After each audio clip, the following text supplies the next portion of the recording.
Okay, perfect. Okay. So your name in game is Famous?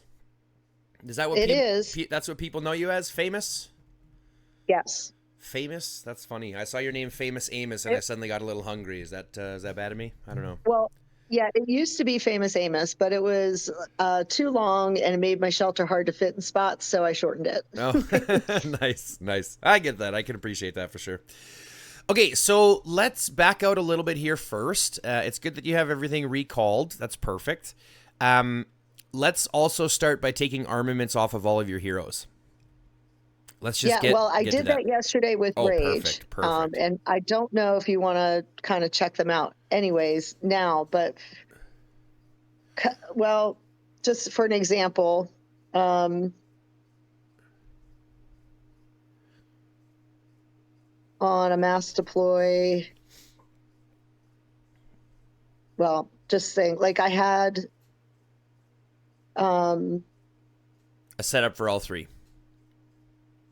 I did. Yep. Okay. Let me just go to my heroes, and I can take everything off if you want. Yeah, just well, because I mean it's gonna change, right? So you had it set up with an idea of going into infantry, but I mean that's kind of an open thing for you. If you take our armaments off, let's take a look at what heroes you have. We can kind of give a look at what avenue you can be leaning into. So you've got a Miyamoto Awaken, that's good. You've got a Julia Awaken, that's good. You got a Bella Awaken, that's good.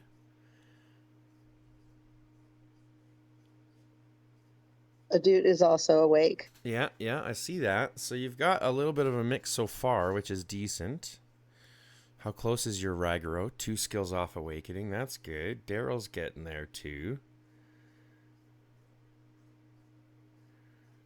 Okay. Hero stuff. You did gathering stuff. So did you already go gathering lines with him as well? Yes. Are you talking about the farming gathering lines. Heroes? Yeah, the farming lines. Yes. Oh, perfect. Yeah, I had already done all that. Those ones, I probably shouldn't have took those off. Yeah, those ones you probably could have left. If he already went through that stuff with you, that's fine. But we'll do a quick run through then, just to give you a quick reminder. Yeah, I think everybody else is unarmed. Perfect. Yeah. Perfect. So let's just scroll through, see who we have. We've got Miyamoto there. We've got Adut up there. Your Daryl's close. Bella's awakened. Bianca's awakened. Julia's awakened. Scroll down a little bit. And that's let's see it. who off. Yeah, those are it. So well, let's see. I want to see the rest of the heroes that you have that we can work on. This one I really want to work on. Mm-hmm. Yeah, that makes sense. Daryl's a good one. She's awake. Perfect. What's your Elena look like? She's close. Perfect. Okay. And the rest of this one I want to work on hard. Okay, so here's going to be my biggest question. With the freedom that you have currently, you kind of have like what's your Bodala look like? Okay, and your Felix? He's not great. So you have been really working on a little bit of everything.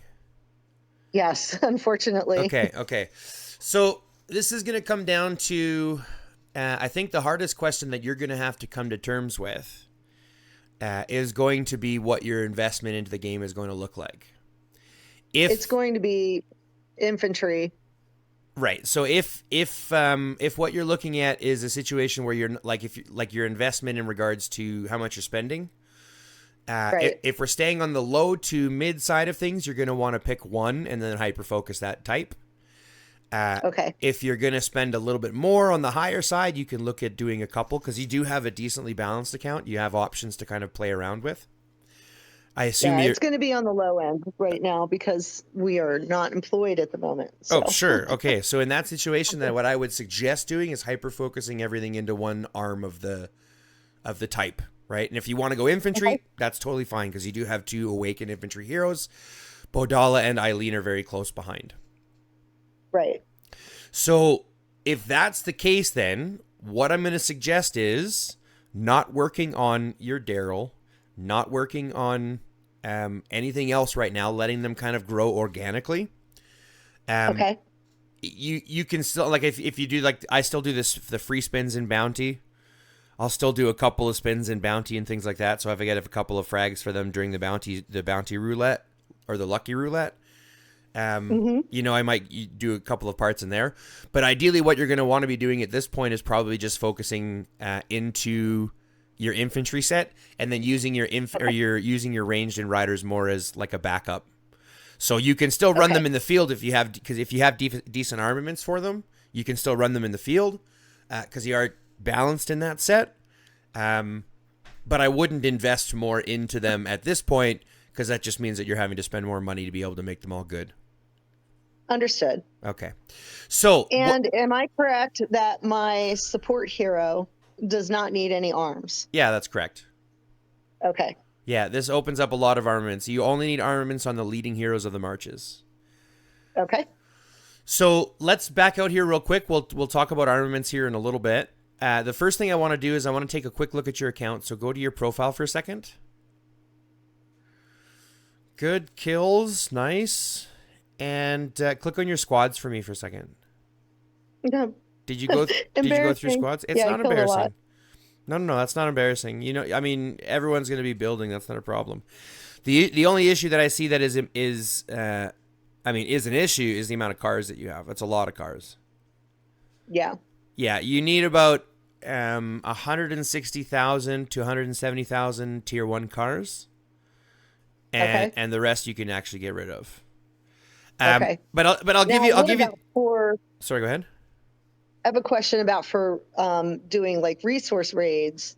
Do you get more when you're using the T6 cars than you do with the T1? So the only place that you get more resources that you'll get for tier 6 and tier 1 is if you're raiding like with a full car march. Yeah, you technically have a higher load out of your tier 6 troops.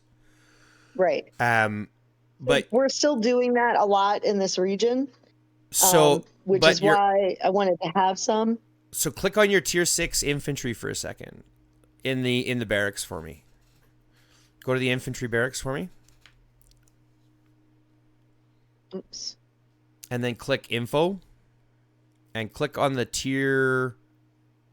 Oh, sorry, not info. Click on the train button. I want to see the information on the tier 6 infantry.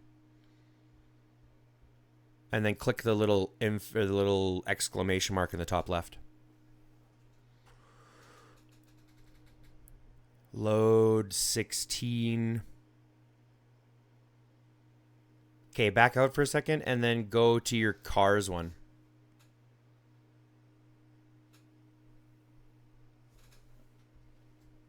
Click the exclamation. So sending twice as many of the tier 6 cars that you have in infantry and the infantry troops that you have will bring back the same amount of resources. Gotcha. So it's really not bringing you back much by comparison. Remove them. Yeah. Yeah. See, and before you do, let me just give you the reasoning why. Because this way you can make the call yourself. Because if you want to have tier 6 cars or tier 5 cars, it's not a problem. But I'll give you the option so that you can make that decision, the educated decision about it. If you look at tier 1 cars, if you look at the information of tier 1 cars, they are much faster than tier 6 cars. Right. They give the enemy no points. Right. They're obviously pointsless. They are incredibly fast to heal. They're incredibly cheap to train. Right. And because they're faster, the only difference is tier 6 cars do provide a 10% resource bonus. So so basically you're paying the extra resources, but they're much more expensive to heal. They're much more expensive to train. Yes. Understood. So that's kind of where the balance is. If you also they are adding to my might when I am ranking for. Right. They add a lot of might. Your tier 1 cars are 1 might each, whereas your other ones are 15 might each. Right. So they're 15 times, technically 15 times as mighty, But you don't fight with cars. You don't use them for any of that kind of stuff. So the really only thing that they're bringing back is the extra 10% of resources. But for the cost, for the repair, for the points, for all the other stuff that kind of stack against them, in my opinion, it's better to just go with tier 1s. I used to be a heavy tier 6 believer, but as moving to tier 1s myself, finding the better matchmaking, finding less cost in using them, and then never having to build them again, there's a lot of pluses for it for me. I have no problem deleting them right now.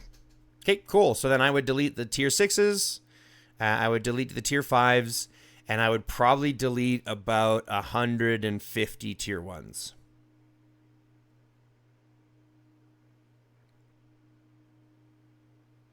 Because in reality, you only need about 160 to 170,000 tier 1s to be able to do everything. To be able to farm on 5 marches of any node that you want. Okay. Now that took me down a bit. Yeah, it's going to drop you some more. Remember, the whole purpose is to thin out as much as we can. We thin out on armaments so that we can make them more efficient. We thin out on what we just did, and we can look at your vehicle and even your beast and chips and stuff like that will help as well. Okay. So now that we've got your troops and stuff done, let's take a look at the heroes. Let's actually just go through your heroes and armaments. Okay. So, being now that you want to focus on infantry, I would be, especially with your troop counts, I would be probably preferred to say that you fight with 1 or 2 marches at a time. Okay. I've been doing that in the past couple of events because I can't stand having to heal the other ones, and it seems to have been more effective. So I understand. I get that now. Yeah.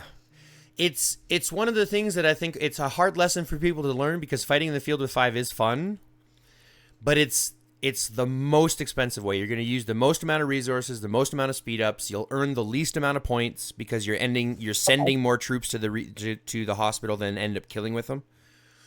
Right.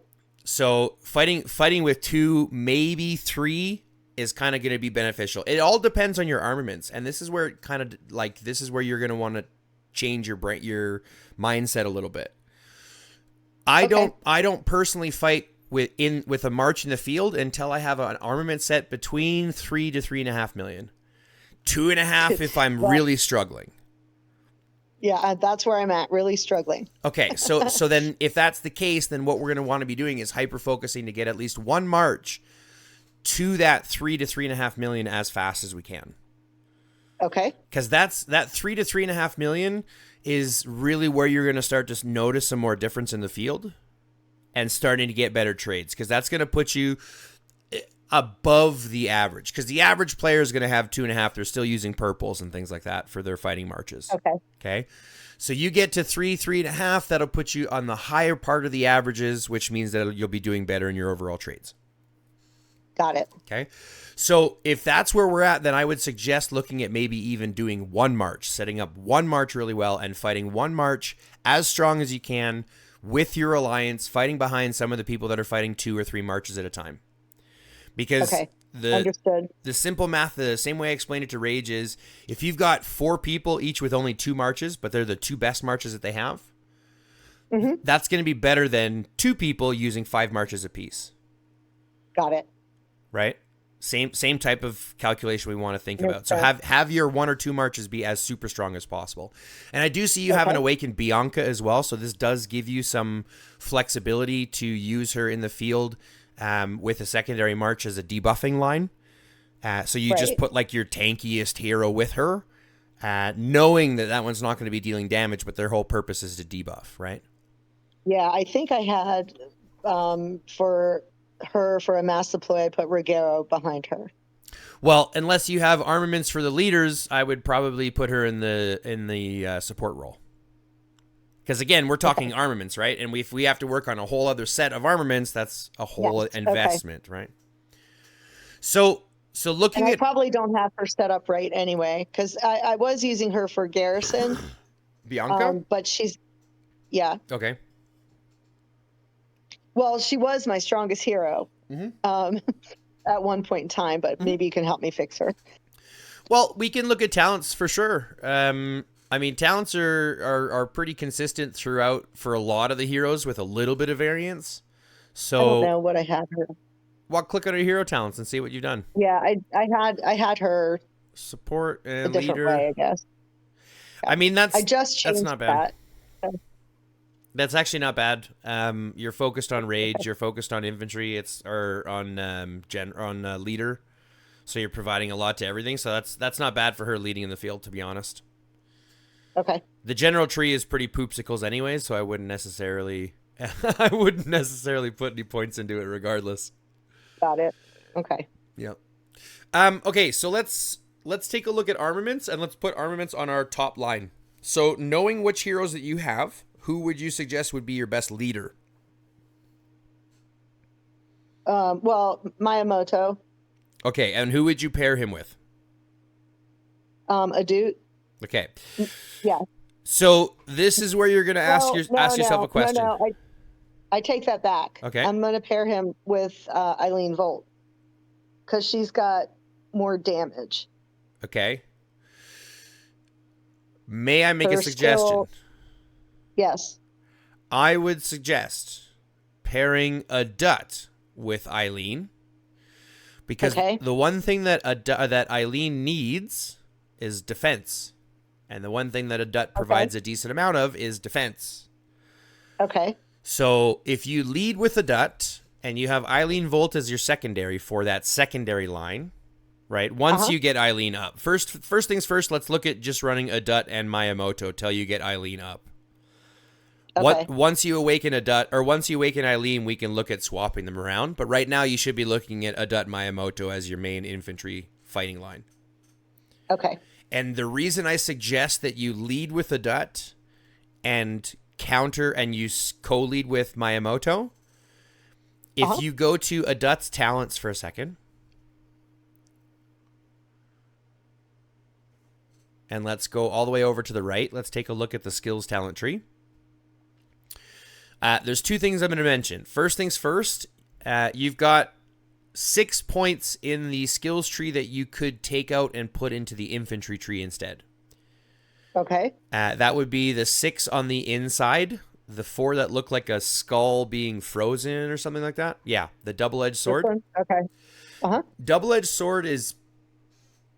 It's a really, really personal pick. You only pick it if you want to, like if you know specifically what it's doing. Because it's going to make you hit a little bit harder, but it makes you weaker in the process. Means you take more damage. Okay. So, in my opinion, I don't like taking more damage, even if I know that it's going to cause me more, because other heroes are doing more damage, especially with how heroes have stacked recently. The amount of damage, especially skill damage that's coming out, means that you're going to end up taking more than you're going to be giving out in the long run. Okay. Okay.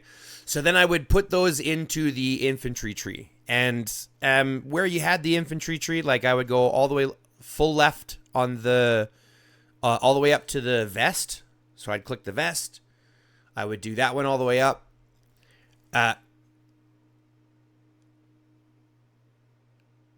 Yeah, okay. And then I would go to the right-hand side, do the rage, up to the rage dude. Yep, do that one all the way up. I would go into the next 3 to the northwest. So just the node, just north. Yeah, that one. And then you've got the 6 points to put wherever you'd like. That's going to be personal choice. So you can either go in the node in the middle, which is going to give you movement speed. That one will give you travel speed. So if you want to be a little faster, you can go there. If you want to do... Okay, that's totally fine. If you go to the gun one, you're doing basic attack damage. The 2 on the right are going to be doing, they're more of the timed ones. Like if you have 10%, it's like a 10% chance. Or squad less than 50%. So it only makes you defense when you're in the last bit. And then I think that one here is a 10% chance to reduce target's travel speed. So it's like, those ones, in my opinion, aren't nearly as good as the basic attack one. And I would put probably three points in your basic attack one over the other two. So that's how I would probably stat her out. And then the second thing I want to mention, if you go down to the skills tree and you look at the one skill that looks like a rocket launcher, this is why I would lead with a Dut over Miyamoto. Whoops. I don't know what's going on here. All right, where are you talking about? Down in the bottom this right. One? Yeah, that one there, the skillful firepower. So so the way that the mechanics works, if you lead with a Dut skill is going to trigger first. Okay. And then Miyamoto's skill is going to trigger after. So if you lead with a Dut's skill is going to trigger and then increase the skill damage for Miyamoto's skill by 7.5%. And Miyamoto's skill is AoE. So if you lead with a Dut and you co-lead with Miyamoto, his AoE skill damage will be more, which is effectively more awesome. Right, which is effectively more damage overall.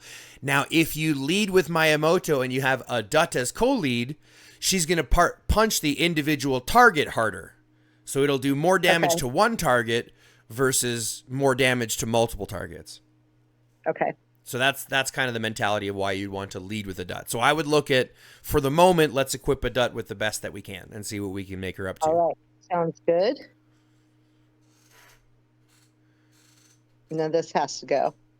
Right. We're going to take that one out and put the blade on instead. You want the blade and not that one? See, here's the difference. The IE augmenter, I mean, we just have to talk about hones, depending on what you want to be doing. I mean, that's not a bad one to do. What does your blade look like? Because it's already a 4-star. Oh, yeah, you got travel speed and rally basic attack depth. Yeah, go with your IE augmenter. Yeah, that's fine. Yeah. Okay. Yeah, that's fine. It just means that we just got to talk a little bit about hones and how they work, so that we can get the most benefit out of your troops. I think I recently understood those. Well, not that recently, but I get, and some of them were honed for these I didn't understand. And I do now. Mm-hmm. But so did Rage tell you about those ones? He did. Yeah. But I did already understand these, that they all needed to be based on infantry and they can't be duplicated. You can't have two of the same one on there. Is that correct? Wrong. Okay. You can have, so that's almost all correct, except for the fact that you can have two. You can have one copy of each. So like each one, I could have 2 rally skill damage. I could have 2 infantry squad defense. Okay. Or 2 infantry squad attack. That's not a problem. The percentage doesn't increase if you have 2, does it? It stacks, yes. You'll get both. Oh, okay. So if you get both at 5%, for example, both red stacks, that means you're actually providing 10%. Yes. Okay. It will not add a third hone. It will not add a third of the same one. Understood. So if you're trying to hone and you already have 2 and you're trying to get a higher copy, it will not spit out the third copy. Okay? Understood. Okay. But the premise is very simple. The 4 basic hones that you want to try to get for on your main lines, and this is advice that I give specifically to low spending or medium spending players. The 4 main ones that you want to look at is going to be the specific attack. So infantry squad attack, infantry squad defense, infantry squad block, infantry squad lethality. Okay. Those are the 4 that you want to get, and truth be told, whatever you're lucky enough to get is what you're going to use. Now, okay. Right? Because here's the thing. Honing in this game is such a headache. It is such a headache. Okay? Because it is so based on luck, and in order for these to be good, in order for you to actually increase your hones, you're going to be looking at honing out your worst hones and putting in whatever you're lucky enough to get a better hone for that within those categories. Right. You get what I'm saying? Yes. So, and unless you're playing at the absolute top of the game where we're talking 1 or 2% actually mattering, like the biggest thing that we're trying to do is just to make you as impactful as you can be at your might and at your investment level. Right. Right. So to make yourself as flexible as you can, you don't want to put on rally hones. You don't want to put on garrison hones, because those are attributes that are only effective while you're in a rally or while you're in a garrison. And you have to be leading the rally or the garrison in order for those to be triggered. Okay. Right. So I do have some honing changes to make in here. Yeah, absolutely. So you've got a couple of garrisons. You got a couple of, I think I saw travel speed was there as well. Now travel speed is one where you can think about putting travel speed, but I'll be the first one to tell you the heroes all provide a ton of travel speed, and having the extra little bit really cuts down on your extra damage.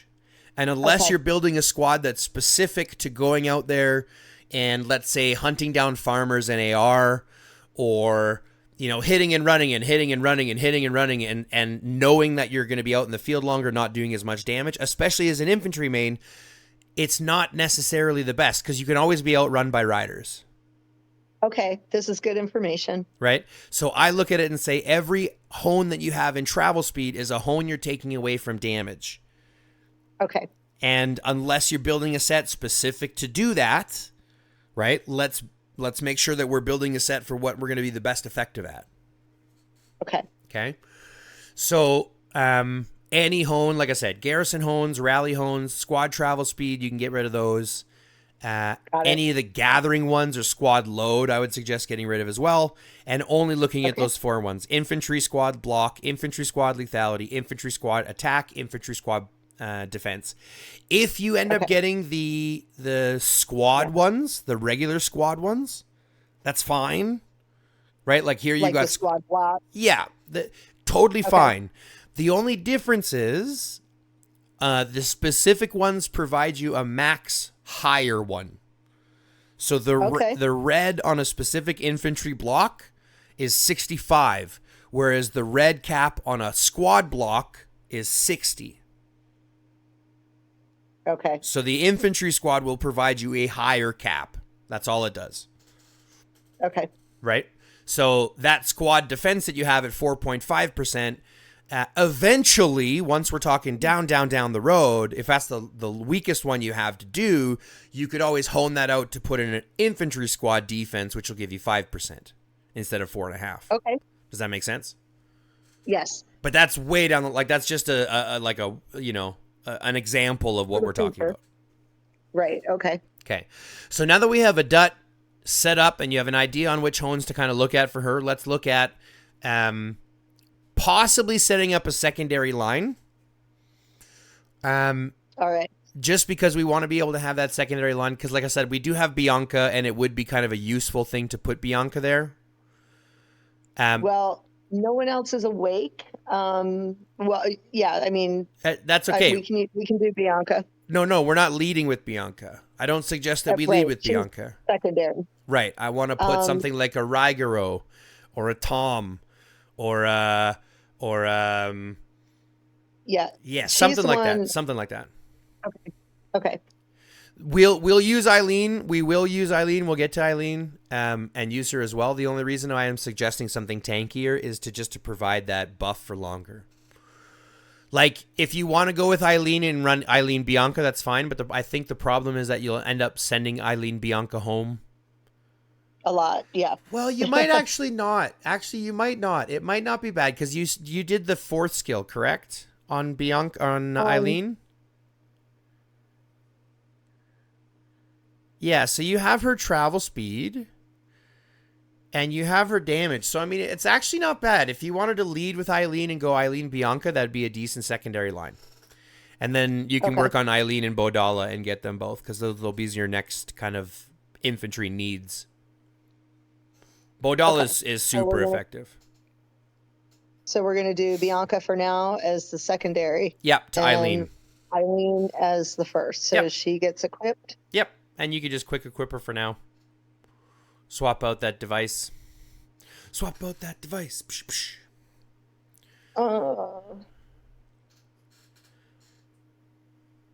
Okay. Yeah. boy, my armaments are really lacking. It's armaments for everybody. So I wouldn't necessarily feel so bad. Just know that you have a focus on what you can work on now. Because if we're only working on 1 or 2 sets at a time, like focusing on getting all your legendaries for your main line, and then focusing on getting legendaries for your secondary, while we're working on superbs for the rest. But we're going to do the same thing that we did. I'm going to provide you with the same opportunity I provide a Rage, so that you can take a look at all the extra armaments that you won't be using and turn those into armament fragments. Yes, use the fragments for the ones that you will be using. So we'll be looking at that as well. Okay. So now that we have your 2-ish lines that we'll do for infantry, let's look at saving your range set and a rider set, because like I said, you can still have one, or have a backup line just in case. If you need to send a rally or you need to send a garrison, no one else can do it, you might be able to fall into that place. So go to your Julia for now, and we'll offset her and we'll set her up with the best that we can for right now. Do you have any superbs at all? No, I don't think I do. Okay, let's just go through the hat for a second. Let's just go through one at a time. All right. Yeah, take those off. You can put the mask there if you want. Okay. So just click on the helmets for me. Or the hat. Okay, so you do have a superb there. Rally. Okay, what about the gun? Don't have the superb yet. What's the other gun look like? Range squad defense on red with a garrison. Like, what's the other gold bow look like? Garrison. Yeah, okay, so you're on the right one. Okay. Boots. You do have the superbs. Yeah. Okay, so let's go to your co-leading like your support hero for your range line. So I had been using Bard. Yeah, it doesn't matter. You've got him level 60, highest level. I would still suggest using Bard. Because remember, we're not going to be using him to fight in the field very often, and if we are going to be using them, it is going to be for something like rallies and things like that, so he will have some effect. Okay. So let's go to him, and let's go and put all of the superbs that you have, put them on Bard. Well, I thought you just said he was going to be support. Oh, he is, but we're putting them on Bard so that we don't lose them, so we know where they are, and don't quick equip. Gotcha. Unequip all. Oh, I'm sorry. No, it's okay. And we're just going to go one at a time and just put on just the superbs that we have. So the superb helmet. You don't need to worry about a gun because you don't have the superb there. Superb boots, put those on them. You don't have the pants, so don't worry about that. You do have that. That's nice. And then the vest, you got that one as well. So you're working on your superb set. Because here's the thing. Ideally, what we're going to be doing is focusing all of our efforts into as much infantry as we can. But there still will be a time that we still want to fight with infantry or with ranged in the field eventually. So it's always good to be working on that superb set as you collect them. Just level them up. Because eventually what will happen is you'll have, as these level up to like 1 or 2 stars, they'll be better than your legendary sets, and you can automatically swap those onto your main ranged leader. You see what I'm saying? I got you. Yes. And then once you do that, you can get rid of all of the other ranged armaments that you have that we're not using. So now that we have those superbs on him, and now that we have Julia fully stocked out, let's go to your rider leader. Riders. Yeah, and we'll do the same thing with your rider. What do you get out of Cynthia? What is this Cynthia crap? Don't give me Cynthia. Give me Bella. Bella's better. Way better. Cynthia's poo buckets. She's not better in Bounty Ground. Yeah, but okay. Oh, you want to use it for Bounty. Okay, no, if you want to use it for Bounty, I see your reasoning. Okay, go back and equip your Cynthia. That's fine. I'll No, allow it's okay. it. I'll allow it. Well, because I need the bounty ground as of right now, but yeah, parts, I get it. Armaments, it's a great wheel. I hate it so much because it's a great wheel. I get it. Don't worry. but I need the equipment. Yeah. So yeah, quick equip your Cynthia then, that's fine. But put your best on Cynthia. Put your best on Cynthia. Because if you're gonna use your best. Oh, okay. Yes. That was it. That's all we got now. No, because you put stuff on Bella already. So take the stuff off of Bella and oh, I forgot. Sorry. Yeah. Okay. Just want to make sure. I'm not paying attention. No, it's all good. It's all good. It's early morning still. All right, coffee is brewing. Thank God. All right. And you don't got to worry about that because again, we're not going to be using riders very often unless you're using them for bounty ground, which is fine. Right. So now let's go to who do you lead her with in your bounty ground? Bella. Okay, so now go to Bella, and we're going to put the superbs that you have on Bella. Gotcha. Okay. You've got it on Cynthia already, so you don't have to worry. Yeah. Not on there. Again, you've already got Cynthia, so you don't have to worry.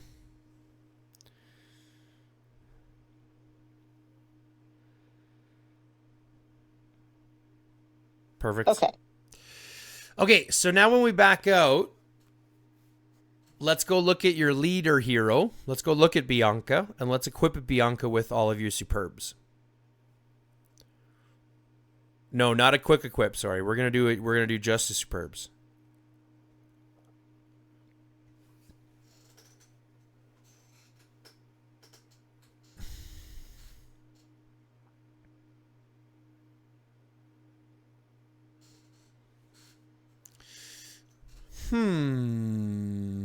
What I do? You haven't done anything. I'm just noticing you've got a lot of armaments for a leader set. Have you been working on Bianca's armaments as well? Like, has that been where most of your work has been going into? I mean, initially it was when I first got her. She was all I was working on. Okay. But those leader things were with other heroes. Yeah, no, I don't blame you. I get where you're coming from now. But this will definitely set you up a little bit better, I think, especially if your focus going forward is being impactful with your infantry. Because we can always use Bianca as a co-leader. You don't need her as armaments. Yeah, I'm definitely understanding this a little bit better, but... Okay, so let's back out. Okay. And let's re-equip your two gathering heroes that we unequipped, which I believe was Maxine and Sarah.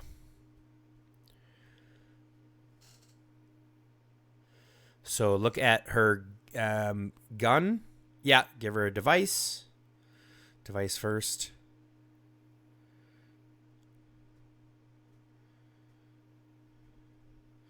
Then check out her gun.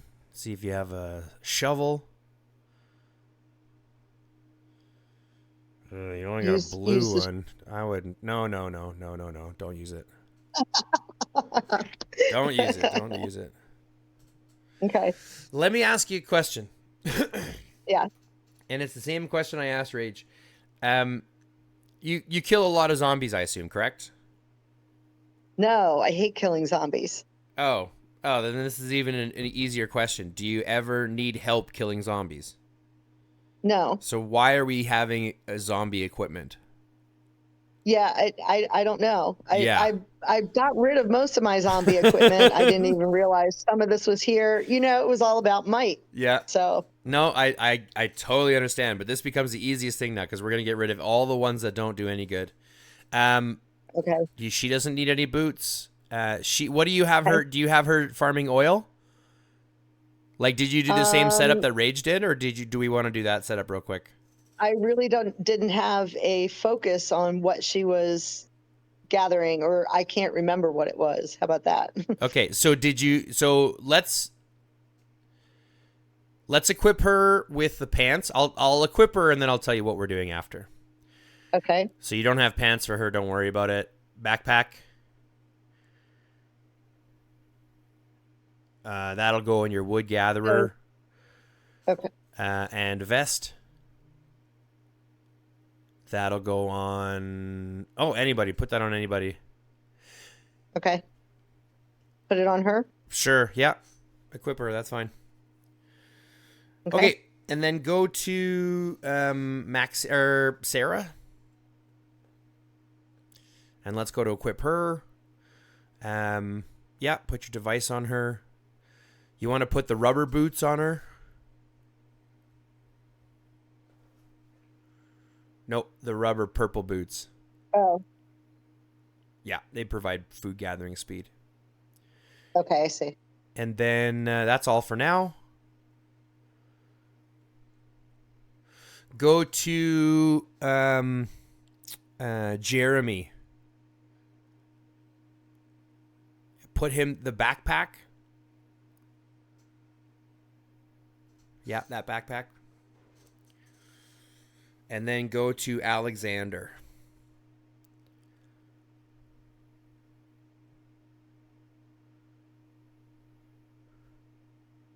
No, that's Andrew Morrison. It sure is. No, that's the back alley doctor. Alexander Morrison's in purple. I'm looking. We're looking for the purple old man. That guy right there. Okay. I guess he's not old. Take his pants off. Don't clip that. That was not how I wanted that to sound. And go to the goggles. Go to the goggles for me.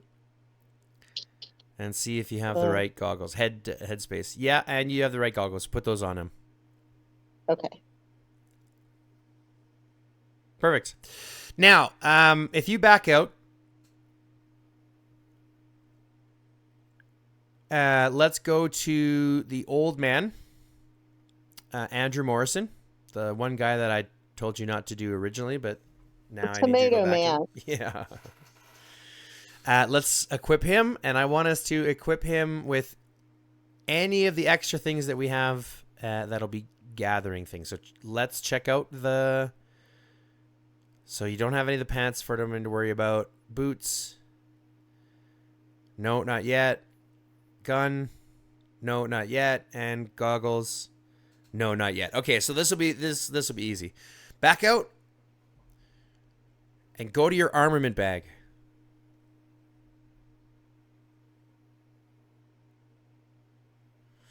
So, do you know how matchmaking works? Explain. Well, I'm not sure what you're asking. There is something called a battle rating and something called your alliance might. Do you know how they work to... Oh yeah. Okay. Yes. So all these extra armaments are counting. Towards your battle rating, yes. All the ones that are in your bag, especially the ones that are unequipped, are counting towards your rating. So, if we scroll down and just look at the amount of ones that we have that are not equipped, because we've equipped every hero that we have. Correct. Right? We've equipped all the heroes that we want, and we've saved, except for the infantry superbs. So those would be the only ones that we have to be careful of. Any of the infantry equipments will want to not dismantle, but every other one that is not an infantry armament is effectively inflating your rating. Okay. And preventing you from taking those fragments and putting them into actual the other fragments that you need. Okay. So if you click on one and dismantle them, but don't dismantle them, you can actually just select them, and then it'll show you what resources you have that you'll be getting back.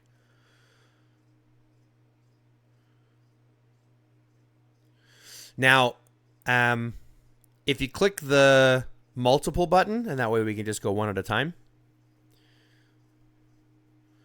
And then basically just select all the ones that haven't been... Yeah, unlock the pants. They're all locked, but yeah. I mean, unfortunately, the gold ones are automatically going to be locked, so you'll have to go through one at a time. If I don't need them, can I do it now? Yeah, absolutely. Just make sure that you go back and select them after you unlock them. And but it's on bulk dismantle. Yeah. But it's you haven't selected them now that they're unlocked. Oh, I see. Yeah. Okay. So you just have to select them.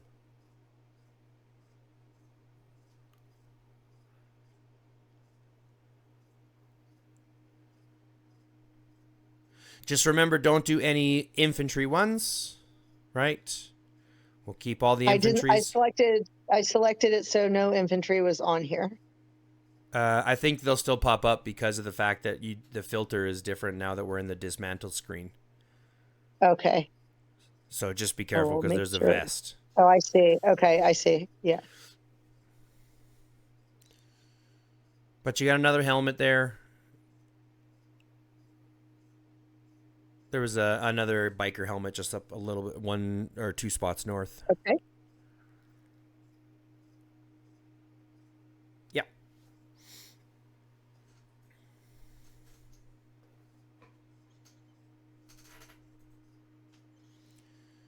There was another one just in the top layer as well. Yep, just on the left.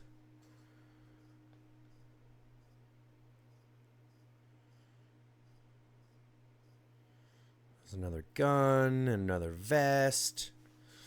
And those other superbs you can get rid of too. Because nobody needs trendy cargo pants. There's a gun right above that. Yeah. Yeah, there we go. Oops, not that one. Briefcase. Oh my God, I'm going to have so much to trade. Yep. This gives you a lot of weeks. But this becomes my point. So now you have a focus for the next, could be 8 to 10 weeks. You're getting fragments for the parts that you actually need, the parts that you'll actually use. This is great because I would have never done it like this.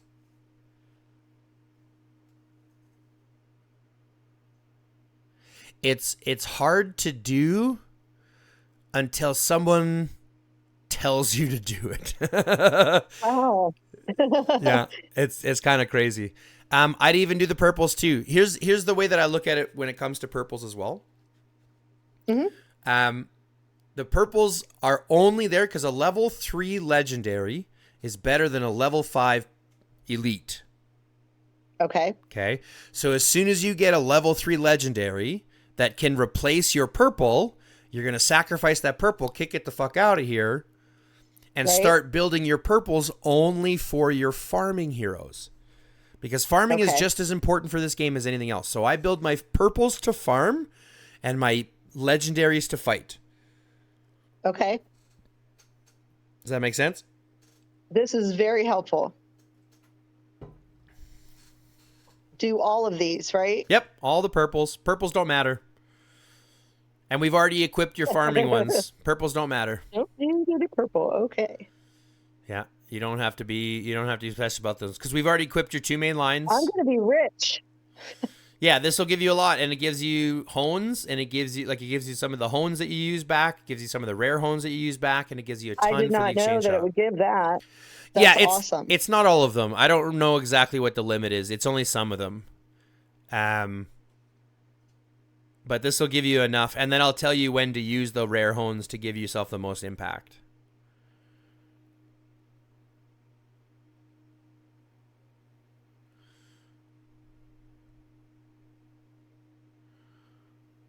You still missed that vest right above you.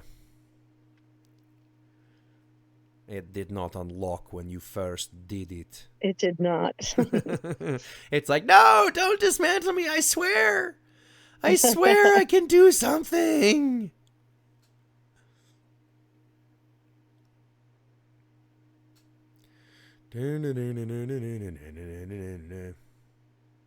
Okay. Do the blues too? Absolutely. Blues are useless. I think they're probably less than useless.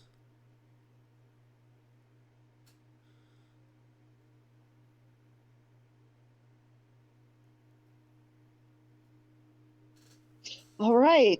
48,000. Cool. 208 hones, 1,000 regular hones.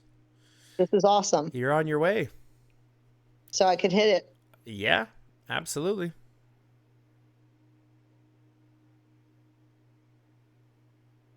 Now, go to your exchange shop. To my what? Exchange shop. Yep. And every week for the foreseeable future, you are going to scroll down to the bottom of this and purchase your 5 honing chips. The rare honing chips.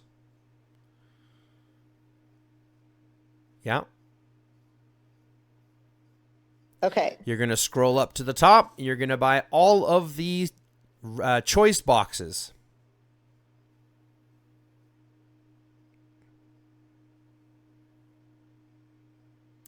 And in your position, I would also buy both of the infantry-specific ones. So buy five fragments of your anti-blast boots and 5 fragments of your plated boots. And that's what you're going to buy every week for the next 20 weeks.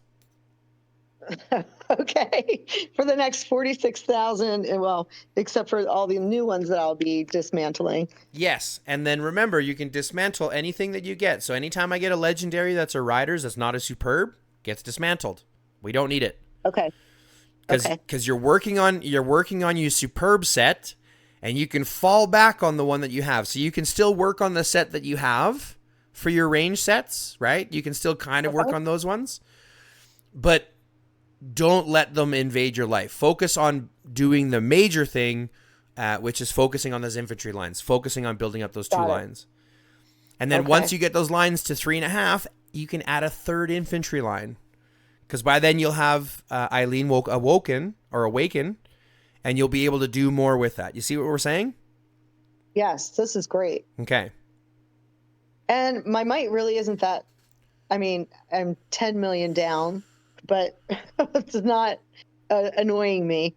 I already knew, like, I wanted to have stronger heroes, and that was the focus. So. And again, we have to understand this might not be like directly tomorrow stronger heroes, but the focus now is more focused and direct, which is what we need. Right? We have a path forward to start building. Right? We have everything focused so that you're not going to be burning as many troops, you're not going to be spending as many resources, you'll be able to focus them in your infantry, and over a shorter period of time your infantry will be much stronger by comparison, and that's what we're looking for. Okay. Yeah, that is what I'm looking for. That's where that growth is coming from. Okay, so we've gone armaments, we've gone heroes. Let's set up your gathering lines real quick, just so that you have them set up, because we've already equipped them, and I've equipped them with the armaments, and I'll give you the rundown of what each armament does and what you got to put them on afterwards. So okay, where do you want me to go? Just find me a level 7 food node. We'll give you the efficiency breakdown so that all your marches will be coming back in about the same amount of time. Okay. Okay, go collect gather. And you're going to select, let's see, do you have any marches saved by chance? No, not for gathering, because I have auto gather, and none of it's saved. Okay, so let's go create squad. And we're going to select, your first hero is going to be Sarah. And your second hero is going to be Chris. Yep. Okay. And you're going to delete the 2000 tier 6 vehicles. Oh, you had 2000 already. Let me reset it. No, it's not going to matter because you have 2000 still in your inventory. So you actually have to go back and delete the 2000 first. Okay. 2000 I just don't because... even know. I don't know. Did you just finish the 2000? I must have. I don't even know because we deleted that when we were... Yeah, I think you just finished a 2000 training because now you're training tier 1s. Oh, I got to go in here. Yeah, in the info. There's another 30,000 might down. Okay. Just chip it away. All right, so find me that level 6 or level 7 food node again.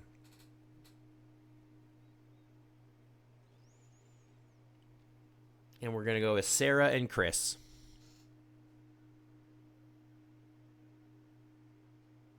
Perfect. We're going to save that one. So click the little savey button. And you're going to save this as your number 1 green march. Now, the way that I always save my marches or keep my marches saved, I use the black ones for fighting the field, green ones for farming, blue ones for fighting zombies. Okay. That's how I have it in my brain, so I always put green as gathering. It seems pretty uniform. I've never even used this before. Well, this will give you the capability of selecting which marches you want and saving them out specifically, and instead of letting the game do it. Because the game will give you the best heroes that you have in that march, or like the strongest with the strongest might for that specific target. But it's not thinking of the longevity. So what it'll do is it'll put, for example, if we went to another march or another node and you were to automatically send it, it would send Maxine and probably Sia or something like that to gather a wood node or a food node. Because although it'll have a higher gathering speed overall, it doesn't know that you might want to farm 2 other nodes. So that march will come back in an hour and a half, but your other 2 marches will come back in 2.5 hours.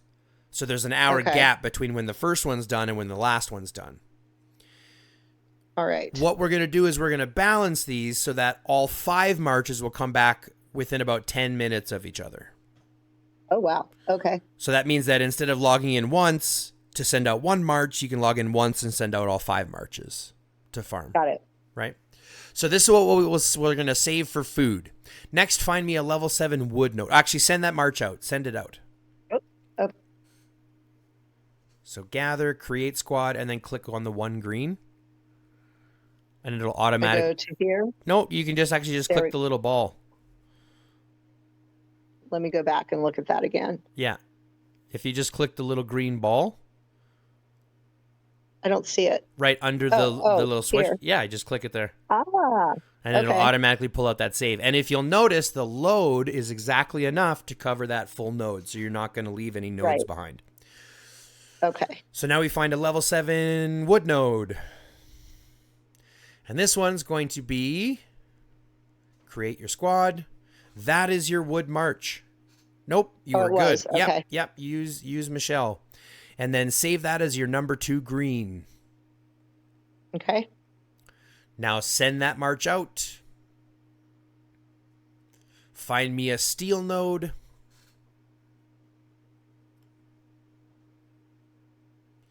This one is going to be Alexander.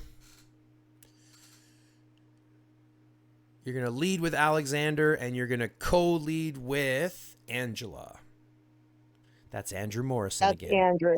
Okay. No, that's the doctor. Oh. Who's Angela? No, you got Angela. I need the back alley doctor to be Alexander. Oh, Alexander. Yeah. Okay. Yeah, he's your steel guy. He does steel. Okay. And you're going to save that as your number 3 number 3 green arch. Okay. Now you're going to find me a level 7 oil, please.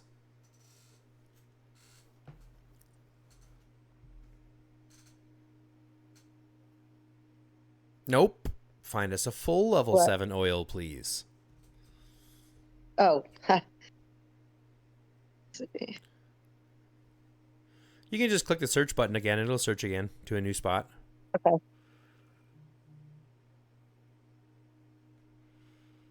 There we go. And this one should auto... Yep, that'll be your number 4 oil march. Okay. And then lastly, go search me a level 7 food or wood. Doesn't matter which one, food or wood. We're going to set this up so that you have the highest amount of, like, the easiest access. Okay. Collect, gather. Nope. Oh, close. That wasn't a full one. Damn. We want to make sure it's full just so that we're not leaving nodes behind. Because if you save it, that's going to be, and you save it only enough to clear 1.06, you'll be leaving 100,000 behind everywhere, and people will get nodes. mad. Okay. Yeah, resource nodes, sorry. And that'll be your number 5 line. Okay. So just save that as is. And what you'll notice is that you have one node on each march and you still have troops left over. Okay. So that's kind of where your breathing room is for your tier 1 cars. Okay. Okay. The extra breathing room that you're going to be looking at is simply based on if you're doing, instead of oil, for example, you want to do 4 wood or 5 wood nodes. That'll be the only difference. And there is a little trick to that. So do me a favor, call back your oil node for me. Which, if I could remember which one was which. Maxine. Yeah, she does oil the best. The 2 legendary heroes are going to do food and oil. That's kind of where they're best at. And then then the other ones will do wood and steel. Okay. But you'll remember this eventually as you use the buttons. Hopefully so. Yeah. And if I set them up as my auto gatherers, because I have 3. Sorry, 3 go ahead. auto gatherers. Yeah. I have 3 auto gatherers. Then I'll always remember it, which I probably should have done it that way anyway. Well, you can recall them anyways. You can recall your marches and send out your other auto gatherers after this anyways. So if you wanted to recall anyways, we can go ahead and do that. I just wanted to show you a trick so that you're not sending out the wrong marches to collect the wrong nodes, or sending out the wrong marches with not enough troops to collect the right nodes.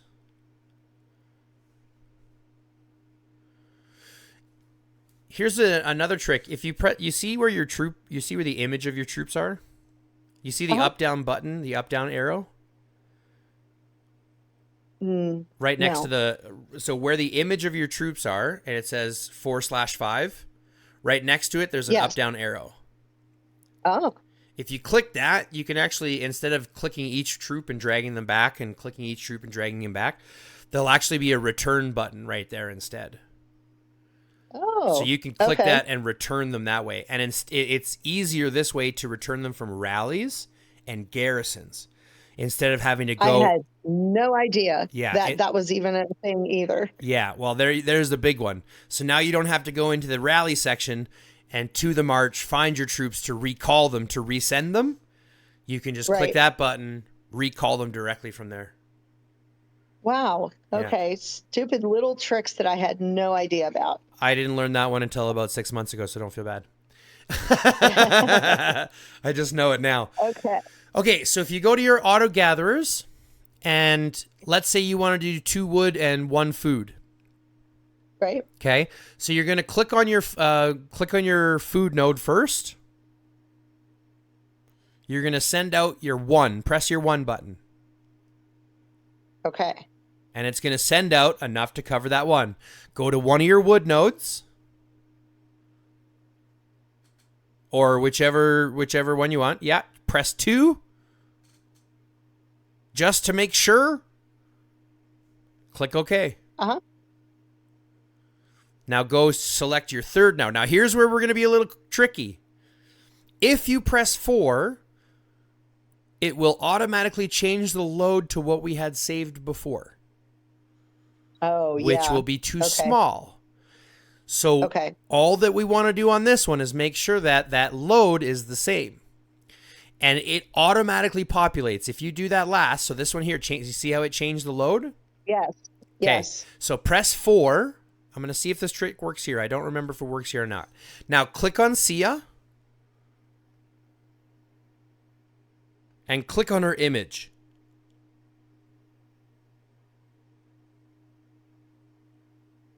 Did you click on her image? Yes. Damn it didn't work here. Okay. So here you just have to, in this situation, you just have to slide the ruler. It'll automatically populate this one if you back out here a second. But didn't we do another wood one with the last? You can, but here's the on number, that would be your number 5. So you can send out number 5 on auto gather, but I would suggest sending out Maxine because do you have Maxine awakened, right? Yes. Because she brings back those resource pods. So you want those resource pods coming back as effectively as possible. So you've got 2 options. You can send her out on wood, or if I were you, I would just send her out on oil because oil is super needed. Yeah. Yes. So just send her out on oil, press 4, just to make sure we've got the right one, and then send it out. Okay. And then just have her working on oil all the time.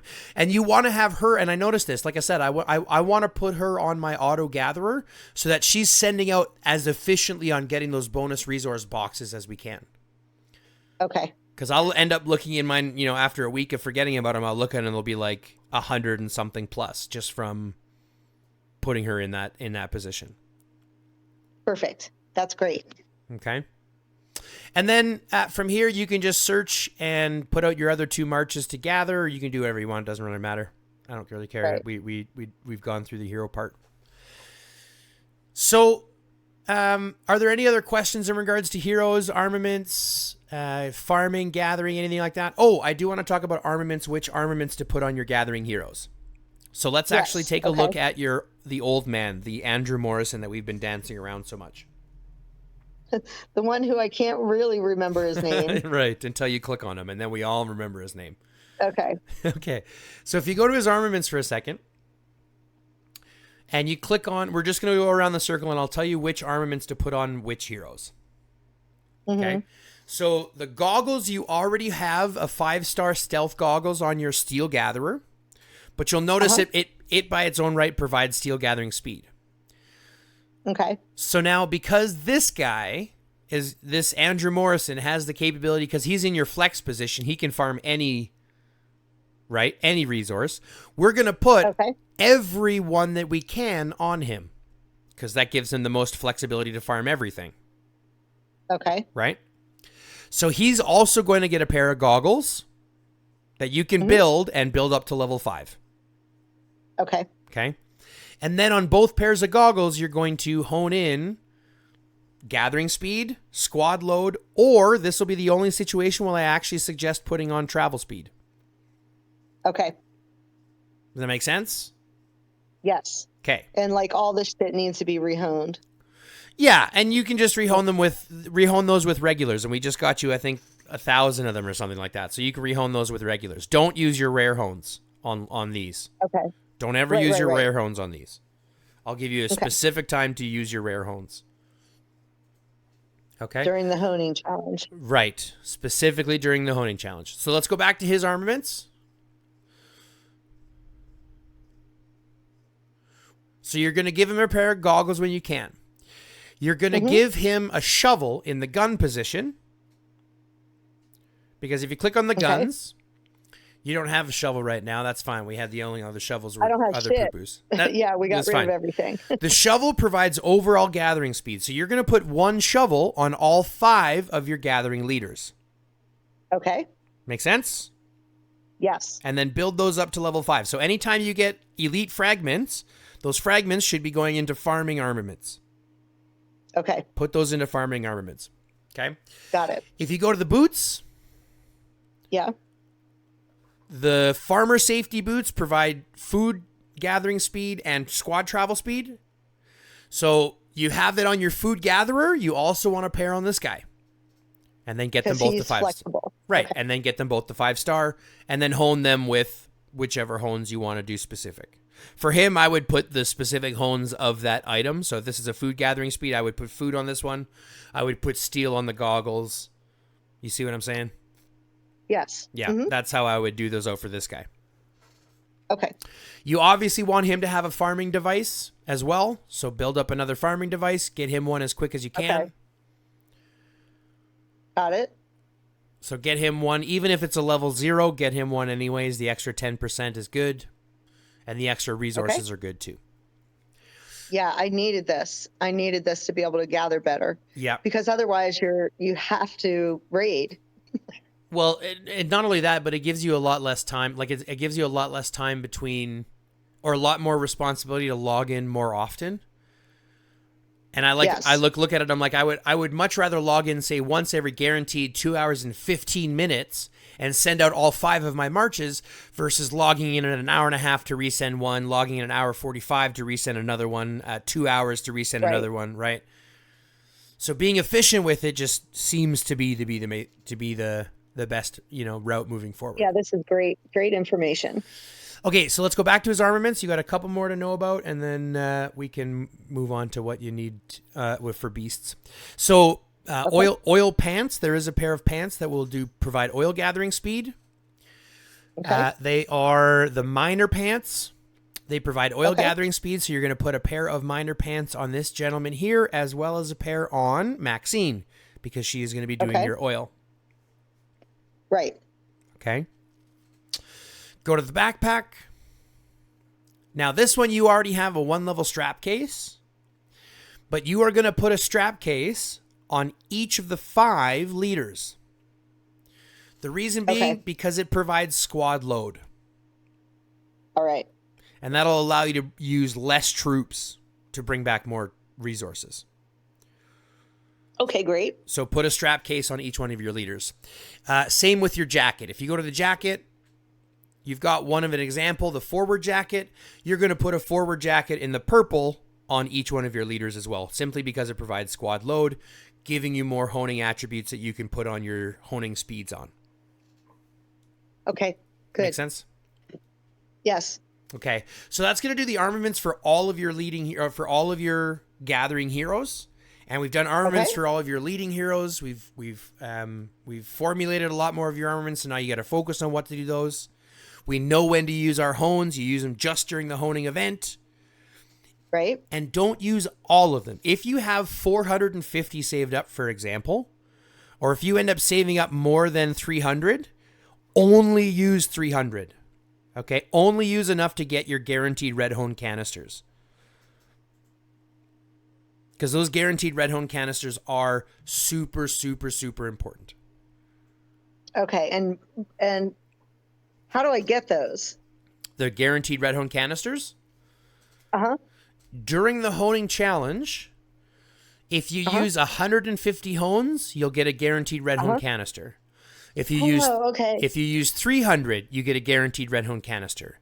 If you use 550, if you use 1,000, and then if you rank in the ranking, you'll get bonus guaranteed red canisters as well.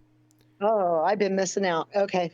Right? So this is a huge way to play, and this is the biggest thing. So I always look at saving at least 300 rare hones, and this is why every single week you're buying the 5 from the 5 from the armaments area, and you're buying the 20. You're buying 20 from the arena.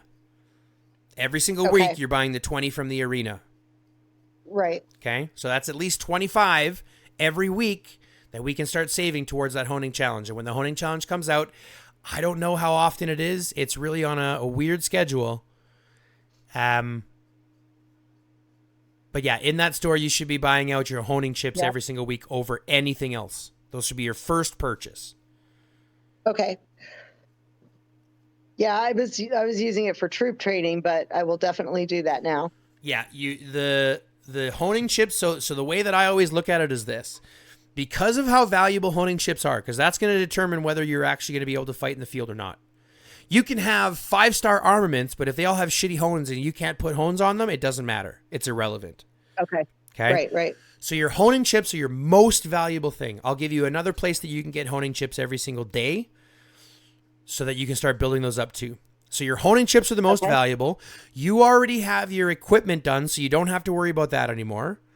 I would then focus on your armament fragments. Okay. And then once you have those, then work on your training speed ups. Okay. Because as much as 100 training speed ups is good, think about it this way. To train 22,000 tier 6 troops takes 2 weeks. Okay. So your 100 training speed ups aren't going to do anything by comparison to the 20,000 troops that you end up killing in a day. But you know what I'm saying? Yes. So it's one of those things. So it's still a good value when you've bought out everything else, but the hones and armaments are definitely more valuable there. Okay. So let's tackle beasts, because I know beasts is a thing that most people have questions about. My beasts are awful. That's what everyone says. Again, it doesn't matter. It's whatever the game is going to be nice enough to give you. Okay. And this is the best advice for everybody. Okay, it's going to be whatever the game is nice enough to give you. Just play with that. And I always suggest coming back every 6 months or every 3 months or whatever you feel comfortable, and literally unequipping all your beasts, unequipping all your chips, seeing what your top 10 strongest beasts are, and then re-equipping them and rematching them accordingly from there. Because there is some differences. There are some nuances. You remember how we were talking about armaments, how they influence, even the unequipped ones influence your rating? Yes. The beasts are not necessarily the same. These should probably not be the same beast. Because when I was looking at their attributes, I don't have any combo or counter when these two are the same. Sure, but I'll tell you how to change all that. No problem. Okay. Because it's not just about who you have them paired with. Honestly, the pairing itself is less important now than ever before. Because of the chips themselves determine everything. Okay. Right? So that's really what matters. Yes, you're getting more. Yes, you're getting bonus from, having the support beast and they have extra skills and stuff like that. But the attributes you can modify so easily with just chips that's not necessarily a problem anymore. And again, in order to get base attributes on your beasts, you have to be willing to spend the pristine life to level them up anyways. So like if you go to your strongest beast, for example, who's your strongest? That one there? That's it. So go to your rank up, click rank up for a second, and let's click potential. Okay, so if you look throughout the bubbles here, the raising the potential is going to raise the attack, the defense, and the HP. Whereas using pristine life will increase the base attributes. If you look at the next bubble at 100, is going to increase damage, crit damage. The next one's going to increase crit. The one up from that increases your crit counter. So this is how you're going to have the animal provide its basic attributes by using pristine life. And I need to stop leveling up these other ones. Is that correct? You mean the blues and the greens?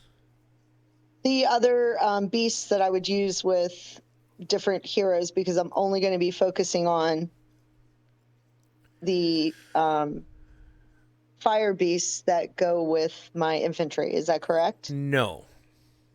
Okay. So the idea that fire beasts or that beasts have a specific troop type is really only applicable when you're talking about 1 or 2% where the difference actually matters. Okay. Again, we want to focus on what the game is going to be nice enough to give us and what role we want to fill into. Now, if what you're trying to do, like I'm not sure what your position within your alliance is, but if you're required to do rallies or garrisons, you should be focusing on your physical beasts first. Those should be your first goal. These. Right. Either your corpse bull or your crystal pangolin. Okay. Right? Focus on the elites first. You can always do your legendaries after. That's not a problem. Okay. Right? Okay. But if you have that responsibility, those need to be the first beasts that you focus on because of how influential they are in those positions. They are absolutely built for rallies and garrisons, and they will demolish every other type in their rally and garrison positions. Okay. Okay. And always do the elites first. I would always suggest doing the elites just because the elites are going to give you more. And here's the difference. You know how when we demolished armaments, you got some of your hones and stuff back? Uh-huh. When you demolish or when you set free a beast, you get all of the pristine life and all of the potential back, 100% of it that you've used in it, and 30% of the experience that you used to level it up. Okay. Okay. So what I just did, because I had my crystal pangolin fully leveled up, fully pristine life, fully potentialed. But now it's at a max cap of like 2.8 million or 3 million with chips. Oh, God. Okay. Right? So what I did was I got my hammer pangolin, the legendary one, to a copy +7. Because remember how in armaments we were talking how a legendary or a legendary 3-star is stronger than a 5-star elite? Yes. So it's about that halfway mark. So an elite or a legendary beast at about the halfway mark is about the same strength as the fully done elite. Okay. So once I got it to the halfway mark, I released the crystal pangolin. Once I got another copy of him, I released the big fat guy, got all of my shit back, and then immediately turned around and dumped it into the hammer pangolin, where now my hammer pangolin is, working on getting, fully transcended, fully potentialed, and fully awakened that way instead. Okay. So you still have a way to use the resources that you're putting into the crystal or into the corpse bowl, whatever it is now, to upgrade your better beast when you have to move over, when you have that chance. Okay. But do I need all of these beasts? Yeah. Yes. You want to capture at least one copy of every beast. Okay. Okay? And that's specifically because they have that event where you have to select the individual beasts and put them into the slots. Right. So you can put a level 1 beast in there, and that's fine. And the game only counts your top 10 beasts. Okay. So that's only the top 10 matter. Right? So your blues and greens are effectively irrelevant, which is why you don't need them higher than a 0 copy level 1. Okay. And why I would suggest, as soon as you get the copies for the ones that you have, you dismiss the ones that you have that are higher level to get more stuff that you can turn into fragments. Because just like armaments, there's a store for beasts as well. Right. So, like this one, I don't need 3 copies of? Nope. Okay. You only need 1 copy. How do I remove 2 of the copies? You don't. When you get another copy, you just release this guy. Don't do that again. Okay. Yeah, so as soon as you get another copy of the guy, you just release the bigger one. And then just keep one of the smaller ones. Okay. Same with your blue guys, because the blue guys are irrelevant. Even though they give you a lot of copies and you can get them up to like level 11 or whatever, level 12, level 13 awakened, they're so irrelevant compared to the elites. Okay. Like you'll never use them even if they're fully awakened. So you just trade them out and get the extra experience and stuff back. Okay. And then what I would do with your beasts is I would look at how many lines. So you have to technically prep for 5 lines, right? You still have to technically prep 10 beasts, but you're really only focusing on 1, maybe 2 sets. Right. Right? So what we're going to do is we're going to ask ourselves, what do we want? Like, what is our strongest beasts and what can we focus those on? Right? So that we can prep up those 2 lines and give us some flexibility. Okay. So if I were you, I would focus everything on your physical beasts, your corpse bull and your crystal pangolin, because they're already +9 and +8. Okay. So you dump some levels in them, get them in the training situation so that they're leveling up. And I would use those because they're still good in the field. They still do decent in the field. Okay? Okay. So you can still use them there. But they Does it matter which beast is in front? Yes. Yes, it does. Okay. So I would lead with your I'll tell you. See, I don't even have them in training. Yeah, I would put them in training. I need to fix that. Okay. I would put them in training quickly. I'm not sure who to take out. Take out your hammer pangolin for your crystal pangolin.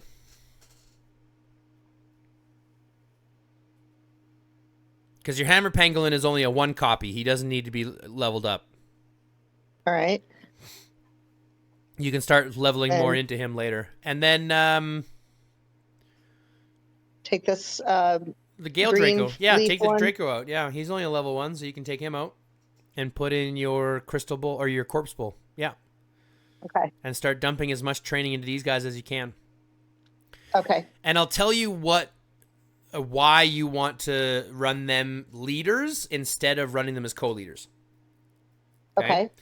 You want to lead with your crystal pangolin or your corpse bull, so choose your crystal pangolin first. Oh, let's break all the supports first. Yeah, that's a good idea. This part's annoying, but you got to break all those support beasts. But this one I can break them all? Yeah, break all your supports. Just like armaments, we're going to break supports and dismantle, or not dismantle, sorry, break supports and take off chips.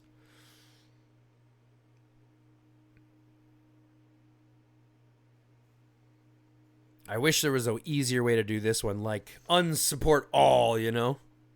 Yes. Wait, yes. hold on. Try something for me, because I'm not actually sure. Go to your next beast that is supported. Click the... Oops. Yeah, click on the other one. Yeah, click the support button. Hit the minus for me.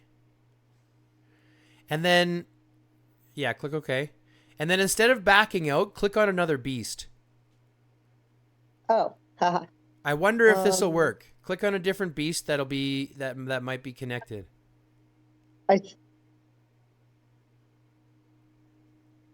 No, it's not going to. Yeah, I think I already got them all. Yeah, I did. No, I didn't get this one. No, I didn't get them all. What the hell? Yeah, I know. Hey, move over so much. This is why it's so bad. It's so bad. I hate the beast situation so bad.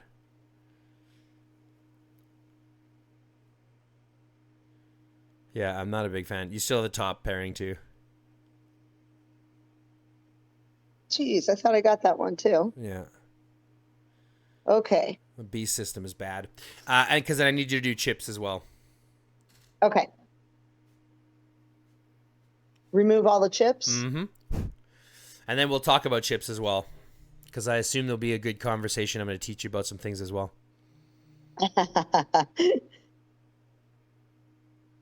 Well, it's just because they were so undescriptive when it came to the beasts. So, like, people have no idea. And I don't blame them because there's so much information. And if it wasn't for my frickin' insanity, my obsession. Make sure it was... Now, chips will be the only thing I will be honest with you. I think you keep the blue ones while you have them. Okay. But you only need to keep the blue ones that you're going to be using. Right? Okay. But other than that, chips are just like armaments. Equip the ones that you need to use. Unequip the ones that you don't need to use. Right? And then dismantle all the ones that are outside of your 10 chips or your 10 beasts. Especially the blues. The purples are a little bit different. I would suggest keeping one of each type. Because there's 3 of each type per chipset. Okay. Which we'll talk about here in a second. Don't worry. I know it sounds like I'm just gargling on, but... If an hour later I'm not done unequipping all of these beasts, let's see here. And it's a common thing that most people will have chips on every beast. There's no need. Again, especially with these greens and blues that we'll never be using. Right. Unequip. Damn it. Every beast had them. Getting overzealous here. Okay, everybody, I believe. I think everybody's unequipped now. Perfect. Okay. Perfect. So, let's go to your top beast, and let's talk a little bit. Okay. Do you know how the attributes and trigger rates and stuff work when it comes to beasts? Nope. Okay. I'm sorry. No. Don't apologize. Most people don't. The beasts are very unforgiving. Do you understand how beast damage is calculated? No. Okay. Let's talk about beasts. Beasts are a situation that is entirely internal within their own system. So when we're going to be talking about things like skill damage, counter damage, combo damage, any of that kind of stuff, we need to understand one thing. That is not affecting the hero troops of the march. They are only affecting... The beasts take their own damage, correct? It only damages the other beast. Okay. But When that HP is dead, when the beast HP is gone, two things happen. First off, you'd assume that if your beast dies, it stops dealing damage, correct? I would think so. It does not. It will continue to deal beast damage. Okay. So we want to understand that it's just, the beast is basically just bonus damage. The HP is simply a shield preventing that bonus damage. But the bonus damage is always coming regardless of when the beasts are dead. Okay? Number two, the beast's damage that it does when the HP is dead is not direct damage. It's calculated, it is direct damage, but it's calculated direct damage after. It's not the beast dealing skill damage to the troops. It's the beast dealing skill damage to the beast, and then that damage is added as additional damage. Okay. Does that make sense? Yes. Okay. So the premise of what we have to understand is that everything that we're going to be talking about is kept within the beast system. So anytime we're talking about skill damage, combo damage, counter damage, it's just talking about beasts doing that to each other. Okay? Okay. Now, let's click on attributes on the right-hand side, and then let's click on the little question mark by the special attributes. Nope, wrong one. By special attributes. Not basic attributes. There we go. So this is going to determine and give us how the damage works. And it works very, very simply. This is why there was never really much content in regards to Beast, is because the system really is super easy. It's either direct damage or indirect damage. Direct damage is all your skills. Crit, combo, counter. Indirect damage is things like corrosion and detonate. Okay. But these are all just skills within the beast system. Okay? Okay. Now, if you have a beast that is like your pangolin, for example, that provides crit and crit and counter, would you assume that it cannot do combo damage? Because it is a crit and counter beast, it cannot do combo damage. I would think if it had support, it might be able to. Right. That's kind of where you're at, except for the fact that you don't need support. All you need is the attributes. Okay. So currently, you're being provided with 150 crit, right? You have 150 crit as your attribute. And that's giving you a 20% crit rate, or a 20% crit chance. So if you go back to your special attributes for a second, this means that when your biochemical beast deals damage in battle, they may trigger a critical hit based on their percentage. So when you deal damage, there's a 20% chance to deal additional damage. That's exactly what it means. Okay. If you were to put combo on there, if you were to put, say, 150 combo, now when your biochemical beast deals damage in battle, it may trigger a combo based on it would then have a 20% chance to trigger a combo as well, even though it doesn't have combo abilities. Oh, it doesn't need them. It doesn't need them. It still has the combo rate. Because the combo simply says it will use their active skill one additional time. Everybody has an active skill. Right. Okay, so the combo just means it's going to be doing additional damage. And then counter is just the opposite. Whenever you receive damage in battle, you may trigger a counter deck based on your counter. Okay. Now, here's the biggest thing that we start to ask ourselves. Well, how do I know which stat to build on, which attribute to put points in, and how do I want to go from there? Do I want to put all of my points into crit? Do I want to put all of my points into combo? Do I want to put it all into counter? Right. Right. Shield value is just the way to prevent more damage, typically designed for more tanky players. Or if you want to be tankier or you want to create a tankier line, garrisons, things like that. But here's the thing. Once you start to look at the actual numbers, you learn very quickly about something called diminishing returns. Okay. So I'll give you an example. Right now you have 150 crit, providing you a 20% chance to trigger, right? Okay. If you were to add 150 crit more, so you had 300 crit, you would assume that would give you a 40% chance to trigger, correct? But does it? It does not. It provides you about a 33 to 37%. I don't remember the exact numbers. Okay. But it starts to get lower the more that you stack points in the attribute. Okay? Huh. Which means, so you get less points the more points you put in per attribute, which means for the average player, the best investment is going to be to balance all of your points, as many of the points that you can create across all of these attributes. Because let me ask you a question. What would be better? Putting 900 points into crit, which may give you like a 70% crit rate. I think it's something like that. I don't remember the exact numbers. Or splitting 900 into combo, crit, and counter, giving you 3 skills that have like a 38% chance to trigger each. Okay, that makes more sense. You see what we're saying?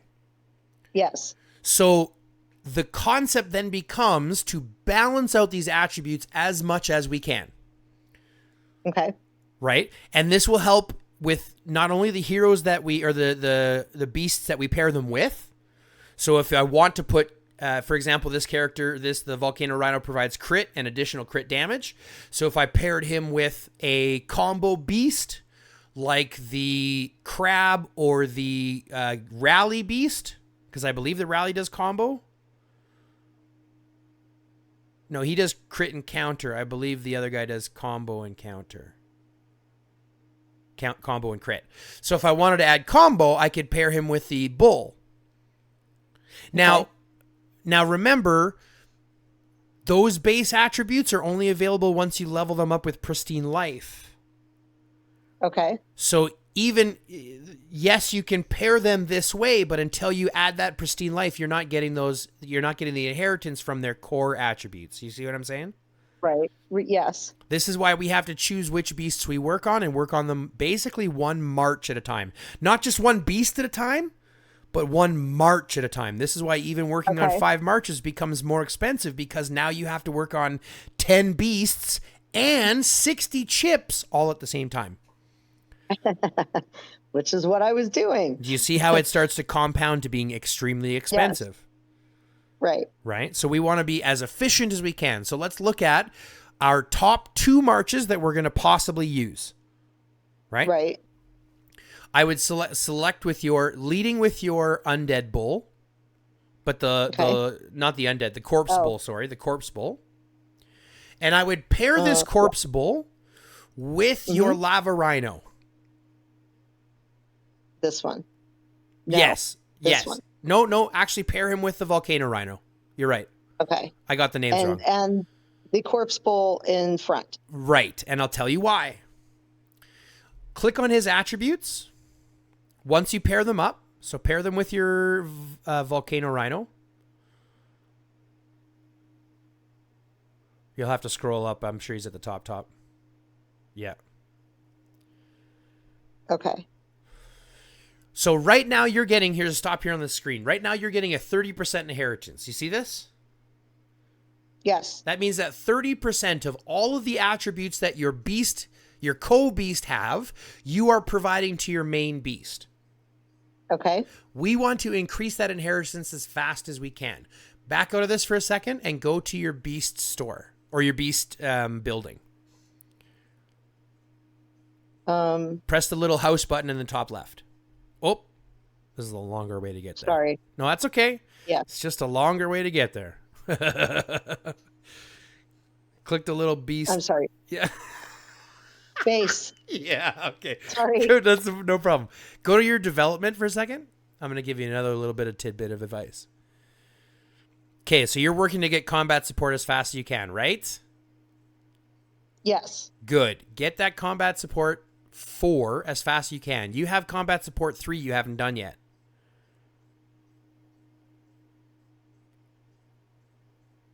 Right underneath aquatic survival 3. Okay. So you need to get that one done as quick. That'll bring you up to 40%. And then once you get the other one, that'll bring you up to 50%, which means that 50% of all the ones. So all the stats that we've put into your other co-beast, you'll end up getting 50% just by getting that done. So get your combat support 4 as fast as you can. Okay. Now, where do I get these Okay, never mind. I see. Every week you got to do your beast invasion. Do you do your beast invasion every week? Yes. Okay. What level are you on typically with your beast invasion? Like 40. Okay, so I'll give you a little bit of a tip around that. That's okay. I'll give you a tip around that too once we do your beast. So and go back to your beast. I don't understand. Like, I can't ever play it. I always have to have assistance. What do you mean? Like, it doesn't let me challenge. Does that make sense? No.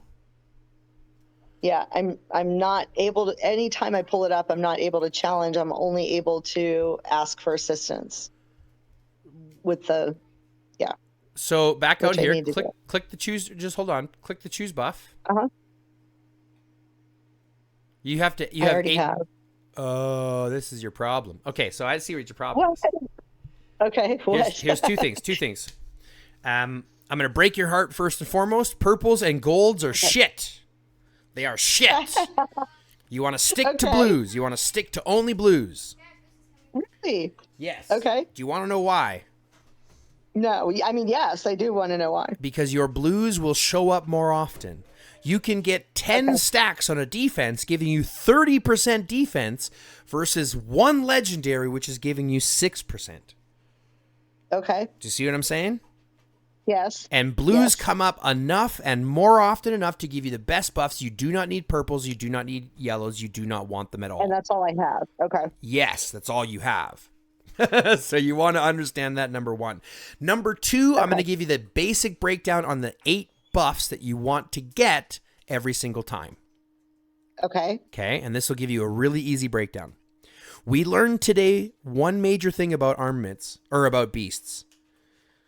The attributes have diminishing returns, correct? Yes. Which means that we want to balance that out as much as possible, right? Okay. So these are the first 6 hones that you're going to go for. Crit, combo, counter. Okay. Crit damage. You know I have my... Pardon? Okay.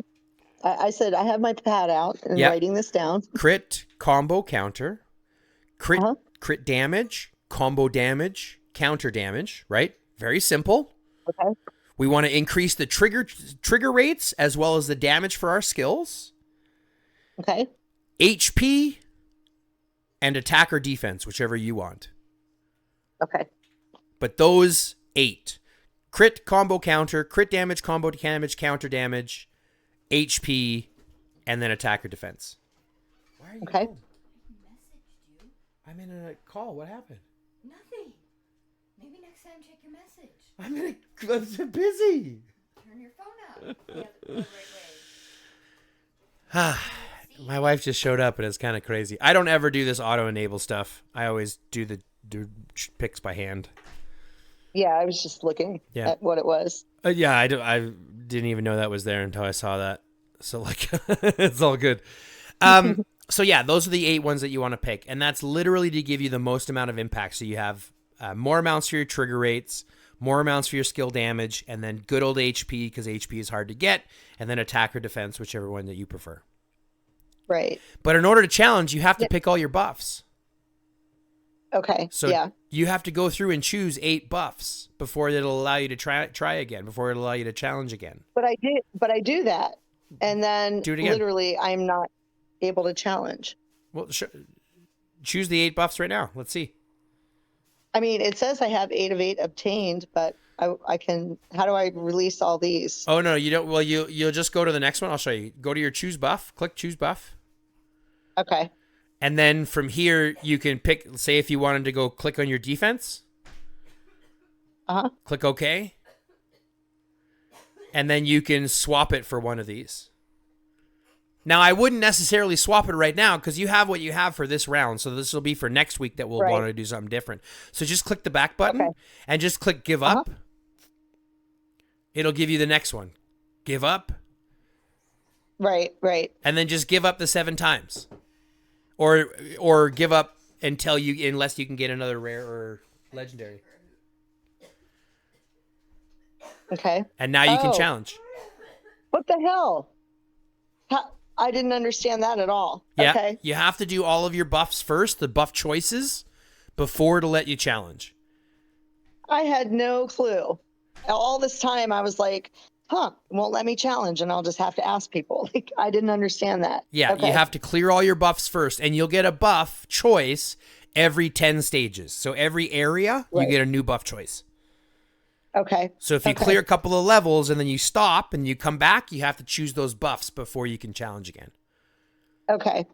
That doesn't even make any sense. I filled the buffs. I would assume that I could just go play.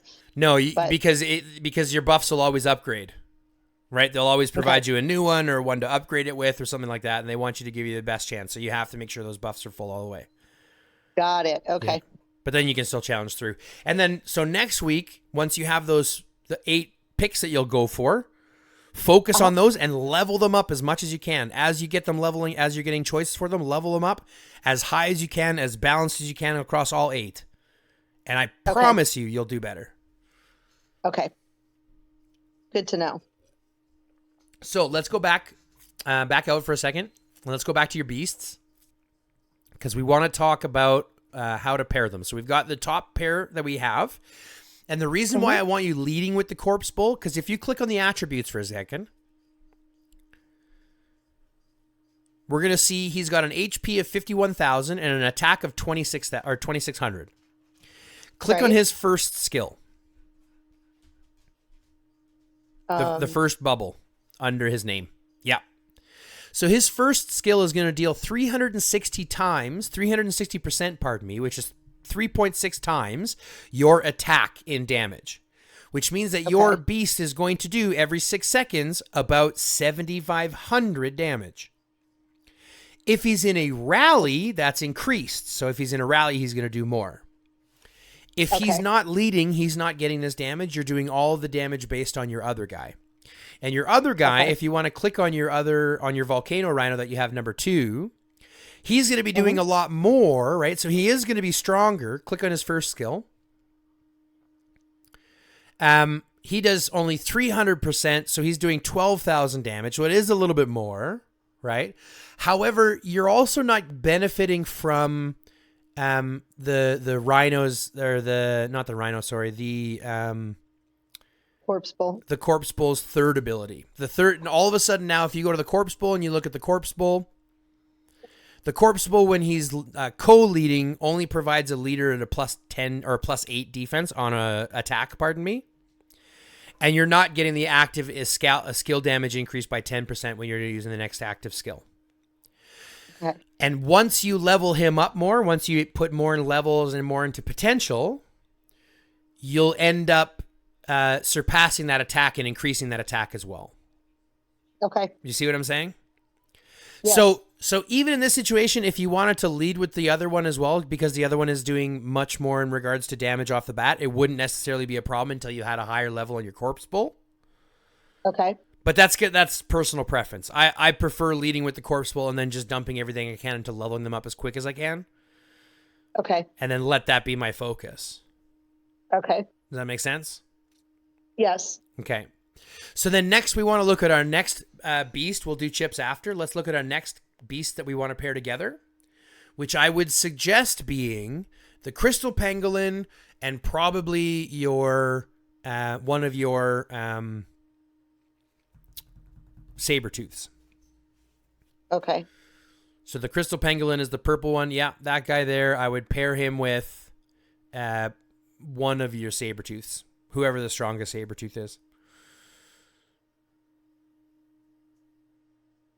Pair the other one. This one? Wait, hold on. Go back to the... Yeah, pair that one. Pair that one. Yeah, pair that one. And then once you level up your inheritance, you'll be getting a lot more from it, benefit from it too. Okay. Right, so that'll be the next thing. So with these 4 beasts, now we want to address equipping them with chips. So let's go to your lead, your number 1 beast, which should be your... Yep, that one right now. And let's chip them up, but let's go through one at a time, because I want to talk about arrays. Do you understand how the arrays work? No. Okay. So this is a perfect example. You have 4 chips. 3 of them are elite. 1 is rare or blue or whatever the hell you want to call it. Uh-huh.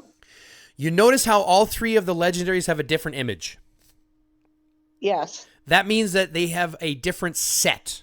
And each set, right, each piece so only different thing. Right, and they only have 3 sets. So your brain chips, you only have 3 for your core, or your physical, 3 types for your water, 3 for your grass, and 3 for your fire. But they all do the same thing. Okay? Okay. They're going to either increase combo, crit, or counter. And this is where you get to be creative. This is where you get to customize which attributes you want to put on your beasts. So if you notice your beast has a lot of crit, and you want to add some combo or counter, well, we can do that by adding chips. And based on the arrays, based on how we match them, really complicated. It does, but it gives you a little bit more to work with, more to think about, right? Yeah. So now to add another layer, there's 2 different sets. You've got your brain and your spine that work together in one array. They're called arrays. Okay? So you've got your brain and your spine that work as one array, and you've got your hands and feet that work as one array. So you have one 2-piece array and one 4-piece array. Does that make sense? Yes. Okay. So when those pieces match, so if you go up to your left arm, for example, and you put in one of your elites, I don't care which one, put in the chain chip. Go to your right leg or your right arm and put in the same picture, the same chain chip. Put that in. What we'll notice is that now we have activated the 2-piece array, which provides a bonus 50 combo. Okay. Just because those match. Now, if you go down to your left leg, put on the same chain chip,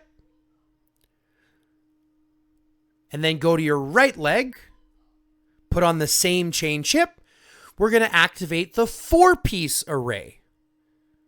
Oh, nice. Okay. So now we're getting the bonus damage that comes with it. And that's a decent amount of bonus damage. Right? Okay. It's a 60% chance to grant a 13% bonus combo damage. Huh. Right? So we see That's how interesting. So we never looked at all of those things before. So this is where we're going to start talking about. This is why I said I want you to keep one of every set. Okay. To give you the flexibility. So if you look throughout all of these, you almost already have the full sets, one of each set already, which gives you tons of flexibility. If you go to your brain chip, for example, you can put on, because you already have the combo chips, put on your combo chip, your brain double sword again.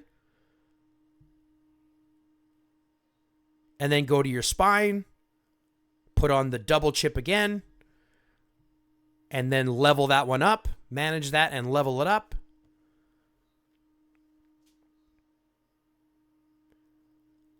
Now, what we've effectively done is provided this beast, this beast with additional combo damage, additional crit damage reduction, all just by putting the matching pieces on. And, and as you level them up, no clue. Yeah, that's what I'm saying. Most people don't. And then as you level them up, they provide better benefits. So you get at if you click at the little lock button, or if you not the lock button, sorry, click the magnifying glass by the Echo Array label. So once you get it to level 2, you get 7.5% damage. Once you get a level 3, you're adding an additional 30 combo there as well. So as you level the chips up, they're going to provide you more within that same array piece. You are the best. This is awesome. But this also gives you the capabilities to be a little bit more custom. So let's say you wanted to put, instead of combo pieces, you wanted to get more counter pieces on there. You could just put the counter chips on instead. And swap the attributes around. Right. So you see how that works?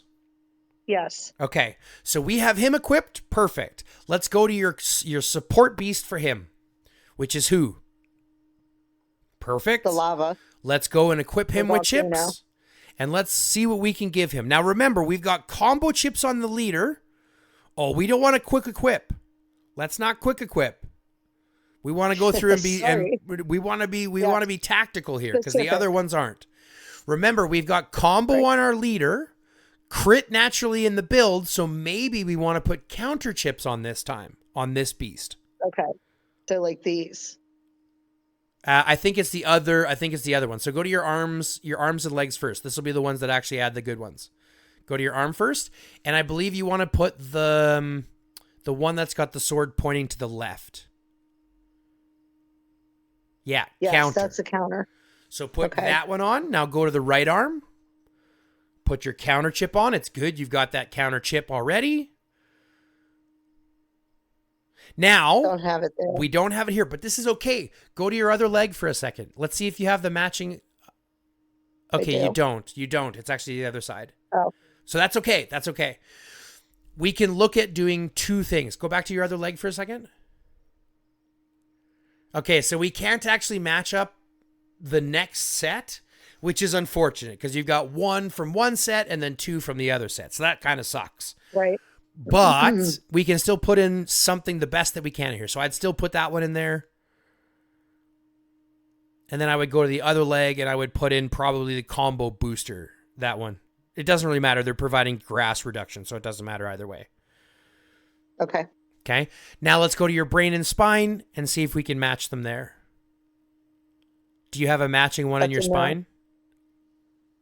Well, this one doesn't matter. As long as we have the match, we can look at it. So match the combo chip again. Okay. Because we're still looking at doing the combo one, right? Or we can do the crit one. That one works too. This is fine. Yeah, that's perfect. So now if we back out and look at the attributes of our main beast, we can see all the stuff that we've added to him from 0, 0, 0 to 150, 45, 45. Okay, great. Right? So we're starting to get that. And now as you level him up, you'll build up combo naturally when you get pristine life into him. You'll build up attack, defense, and HP when you get more levels into him. More potential levels into him as you're dropping those in. Okay. And then you'll be able to get his copies more often to awaken him to a 13 star. Okay. Okay? Does that make sense? Yes, this is great. Okay, so that's your first line. Now let's go. I wasn't even paying attention to. I was literally just adding chips as they went. Most people do.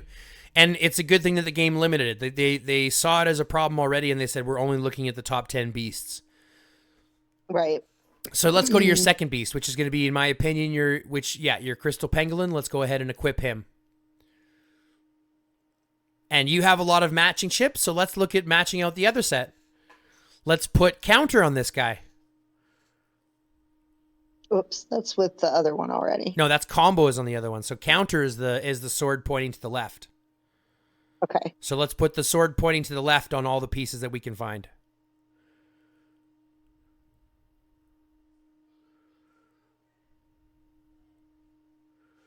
You don't have it. So just put the other one.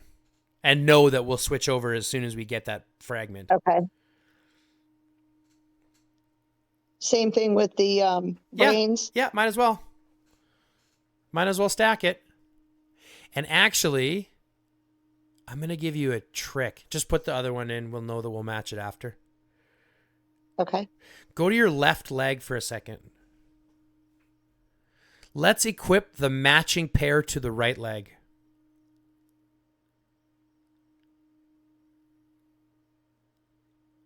Yeah. We're going to cheat the system a little bit. What we've effectively done is we've activated the 2-piece array on both the counter and the crit chips. Okay. Because we have 2 of each. You see how we're doing this? Yes, yes. So instead of having to wait for one and then the other, we can take advantage of having these extra attributes now while we're building into the next chip. Okay. See what we're doing? And as I get the new chips, replace them. Yeah, and then just swap them over so you have the full set here. And then you'll have a full set of all 3 types.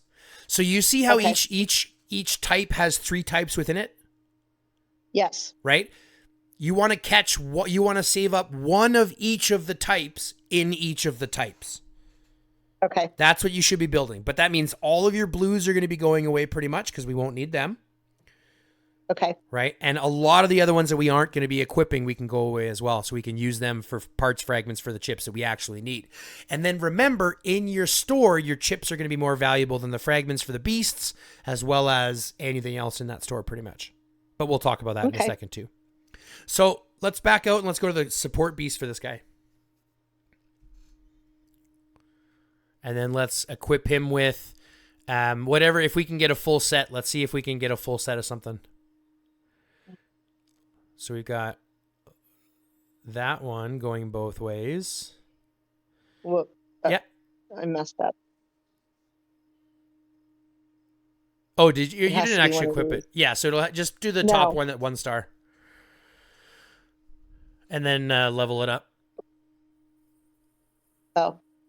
Yeah, you might as well level it up as well. Make him as strong as you can. Plus it adds more crit. And then I don't have a match there. Just put the Flame Plus chip. It's fine. You won't get the blue one? No. Use the gold. If you can use your gold, use it. The difference is it doesn't count towards the array. It has to be matched with another legendary to be part of the array. But you're still getting 13.5% crit. It's still better stats than a level 0 purple. So that's fine. Just put a blue on there somewhere. Yep, your best blue. Put the other purple.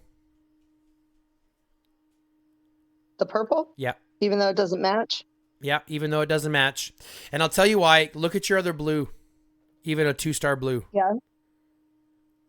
It's 3.5% grass reduction versus 3% grass reduction. So you're losing out 0.5%. Okay. But the difference is that's at the base. If you put one more level in this, it's already stronger.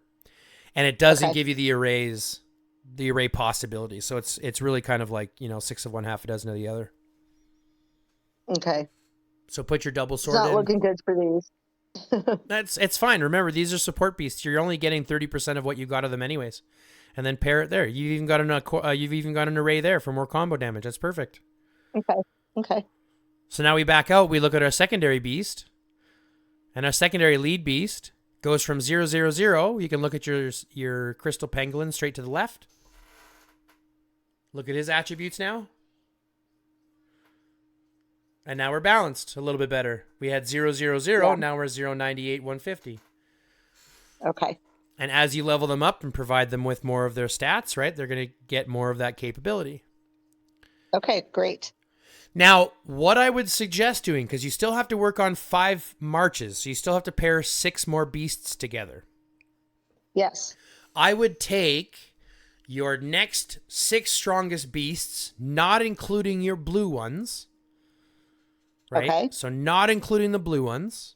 I would take your next 6 strongest, the way that they are ranked, and match them counter to their ranking. Okay. So I would match, in this situation, I would match your Volcano Rhino. Mm-hmm. I would match the Rhino with, scroll down just a little bit, with the Draco, the one on the right, the Elite Draco. Mm-hmm. I would pair those two together. I would pair the Sabertooth with the other Draco, and then I would pair the crab with the jellyfish. Okay. And then leave the other ones unpaired, unchipped, and everything. And then put whatever chips you have left on those 6 beasts, whatever the best chips that you can put on them. Okay. And then after That's gonna take some work. Yeah, so I'll let you do that. That's no problem. You can do that in time. And then after that, whatever you don't have equipped for chips, that is not purple, right? Keep all your purples because you'll still use them even if they're not equipped.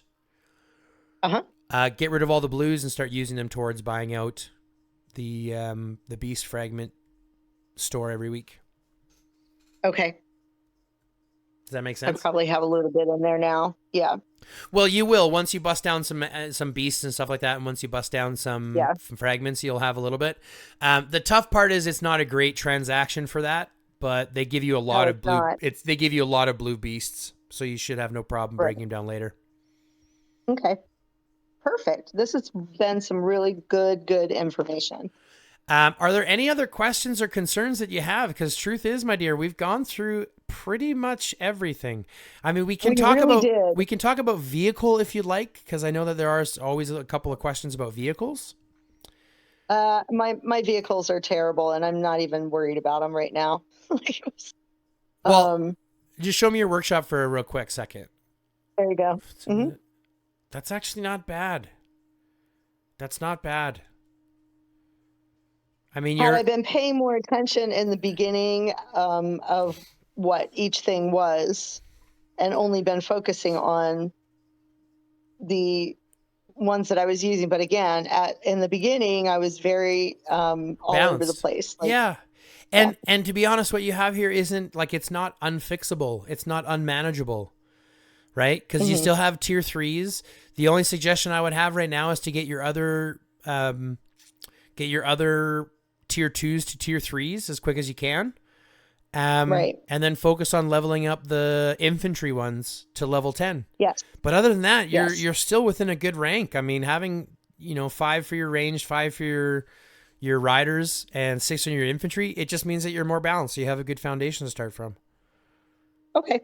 So I wouldn't worry too much about that. But I mean, again, you're doing really well. Just understand that you want to do that one more in stages, because go back to your vehicle for a second. I want to talk real quick about something that a lot of people have a mistake about. If you go into your workshop, just click on your light weapon kit, for example. So this is providing you rider squad attack as well as overall squad firepower, which means that all of the squad firepower you have from all of your devices is added together. It's not specific to riders. So it's not like you're just getting the 428 squad firepower when you're doing riders. This affects everybody. Oh. So it's all added. This is why it's not necessarily a bad thing to stagger this as you level them up. So what I would suggest doing for a lot of people is leveling up your main to level 5, then getting everything else to level tier 3, level 1.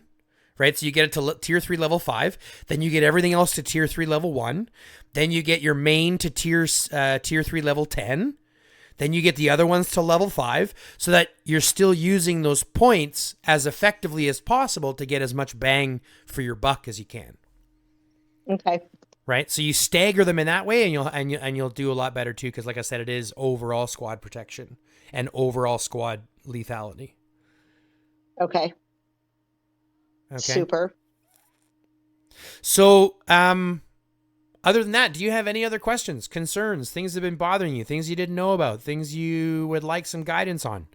Have you done your survivors? I'm sure I'll think about a ton of them after you hang up. Have you thought about your survivors? Have you done those yet? I have. I don't know if they're correct. But those are my tactical teams. We can run over these real quick if you like.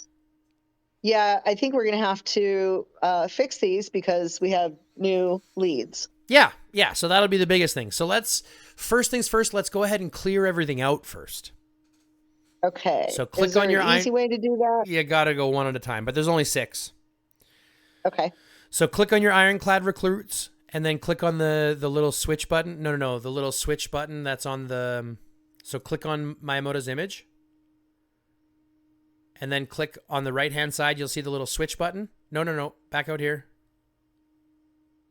The little switch button by the survivors. Yeah. No. This is the heroes. We're doing the survivors. Oh, sorry. Yeah, that's fine. There you go. Click the little minus and get rid of them. Well, since he's not a lead, do we even want them with him? That's what I'm saying. We're just gonna clear everything out, and we'll start from scratch to give you exactly the best defense. So just clear out all your survivors. Yeah.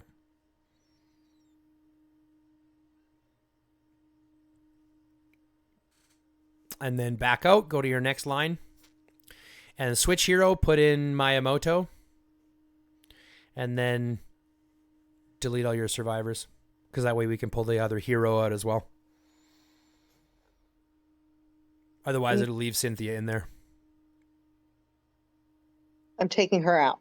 Yeah, we're gonna take Cynthia out too. So take the support the survivors out,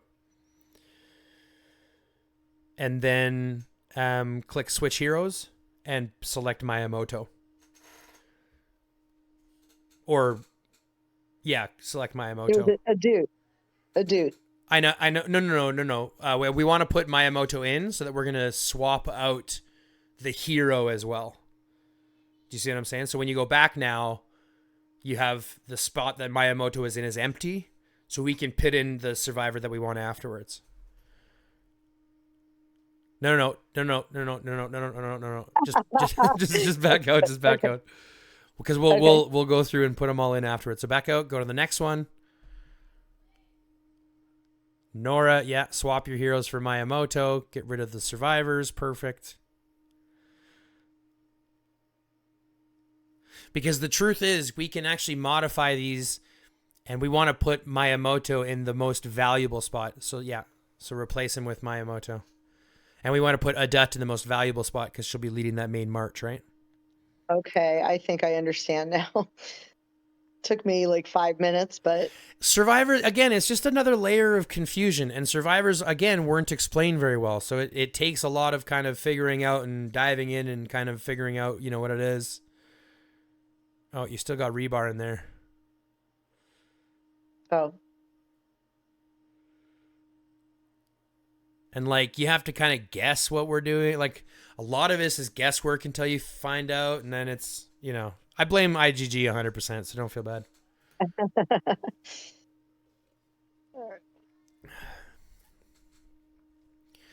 Miyamoto. This last one. So let's explain survivors a little bit. Survivors are very much like armaments. They only affect the hero that they're attached to, and they're only accounted to the leading hero of the marches. Okay.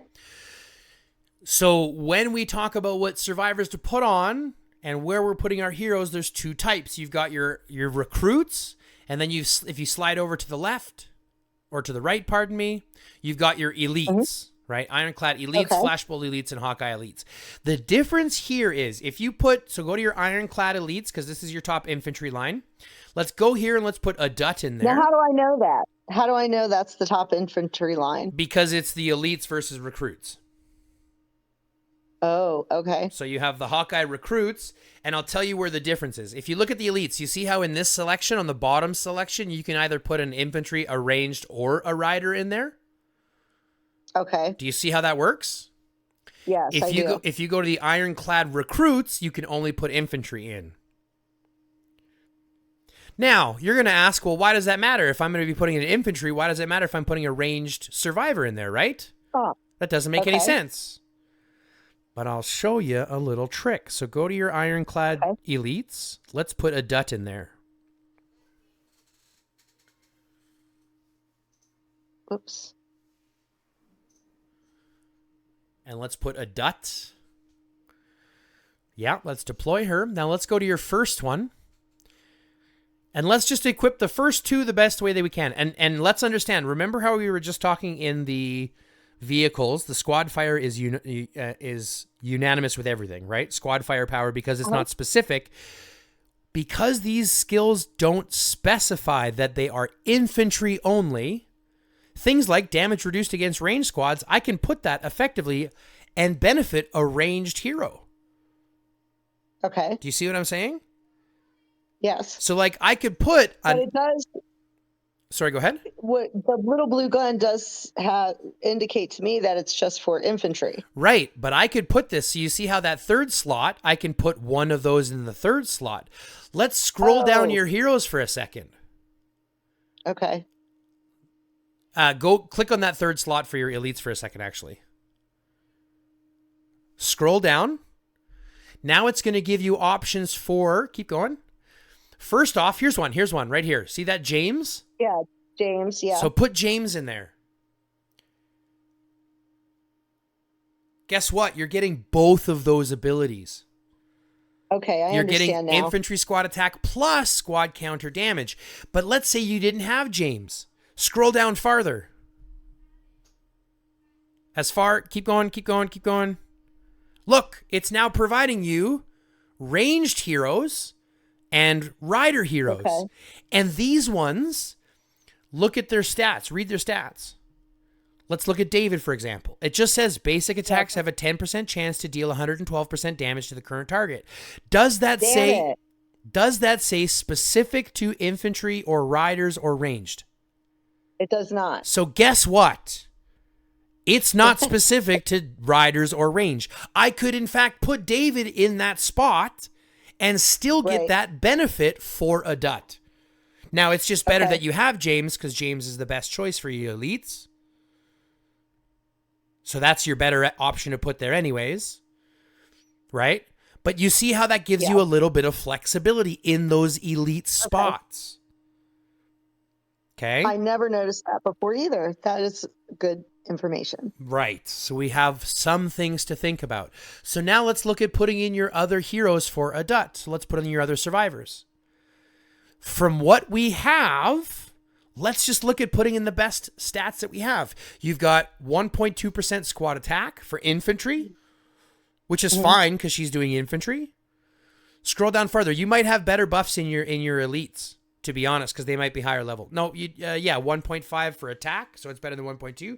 HP at 0.9% might be pretty good. It's not a huge buff, but it's a nice little thank you. You know what I'm saying? Right. You can do 1%. I mean, it's not as much. But yeah, 1.5% attack would be good. 0.9% HP would be good. Any of these ones that are specific, put those in. You could even go infantry squad damage reduction if you wanted to from Antonio, which would be another good one. Make your guys much tankier. Or a little tankier, sorry.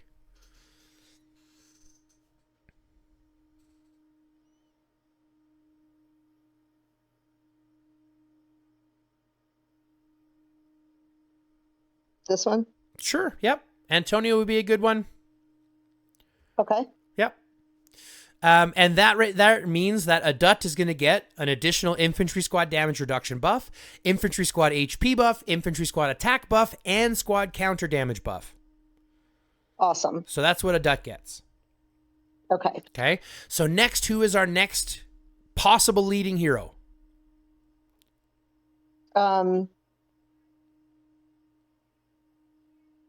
Was whoops, how do I get out of there?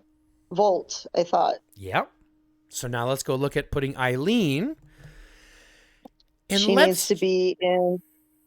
Oh, no, she doesn't. Remember, we just figured out she doesn't need to be there. You could, in fact, put her in Flash Bolt Elites. Okay. So put her in Flash Bolt Elites. Let's select Eileen Volt. Deploy her. And let's look at what heroes. A lot of stuff. Let's look at what heroes we can actually put in here instead. Okay. So let's start at the top one, because the top one and the bottom or the middle one are going to be what rider specific ones. So these are the ones that we have to manipulate to make sure that they work for Eileen. Oh, well, she's not a rider, though. So do I want her over here? This is my point. Remember, we went over this.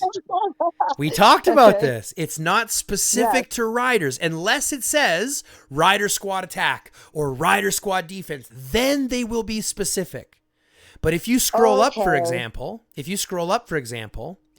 it says skill damage taken by troop, -9%, does that say skill damage taken by rider troops? No. Guess what? That's going to work for infantry. It's going to work for range. It just means you have to put Eric in a spot that will be available for him. Okay. Now here's another one. What's one thing that infantry struggles to do? Fight range squads. Right. Guess what? There's a buff coming from Alex. Okay. You can put that in the next survivor slot. Now we have additional damage dealt specifically to range squads. Perfect. And skill damage taken by troops is less.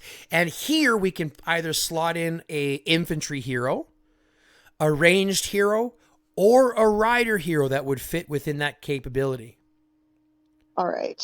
Any of them that have... So I've got 1.2 attack.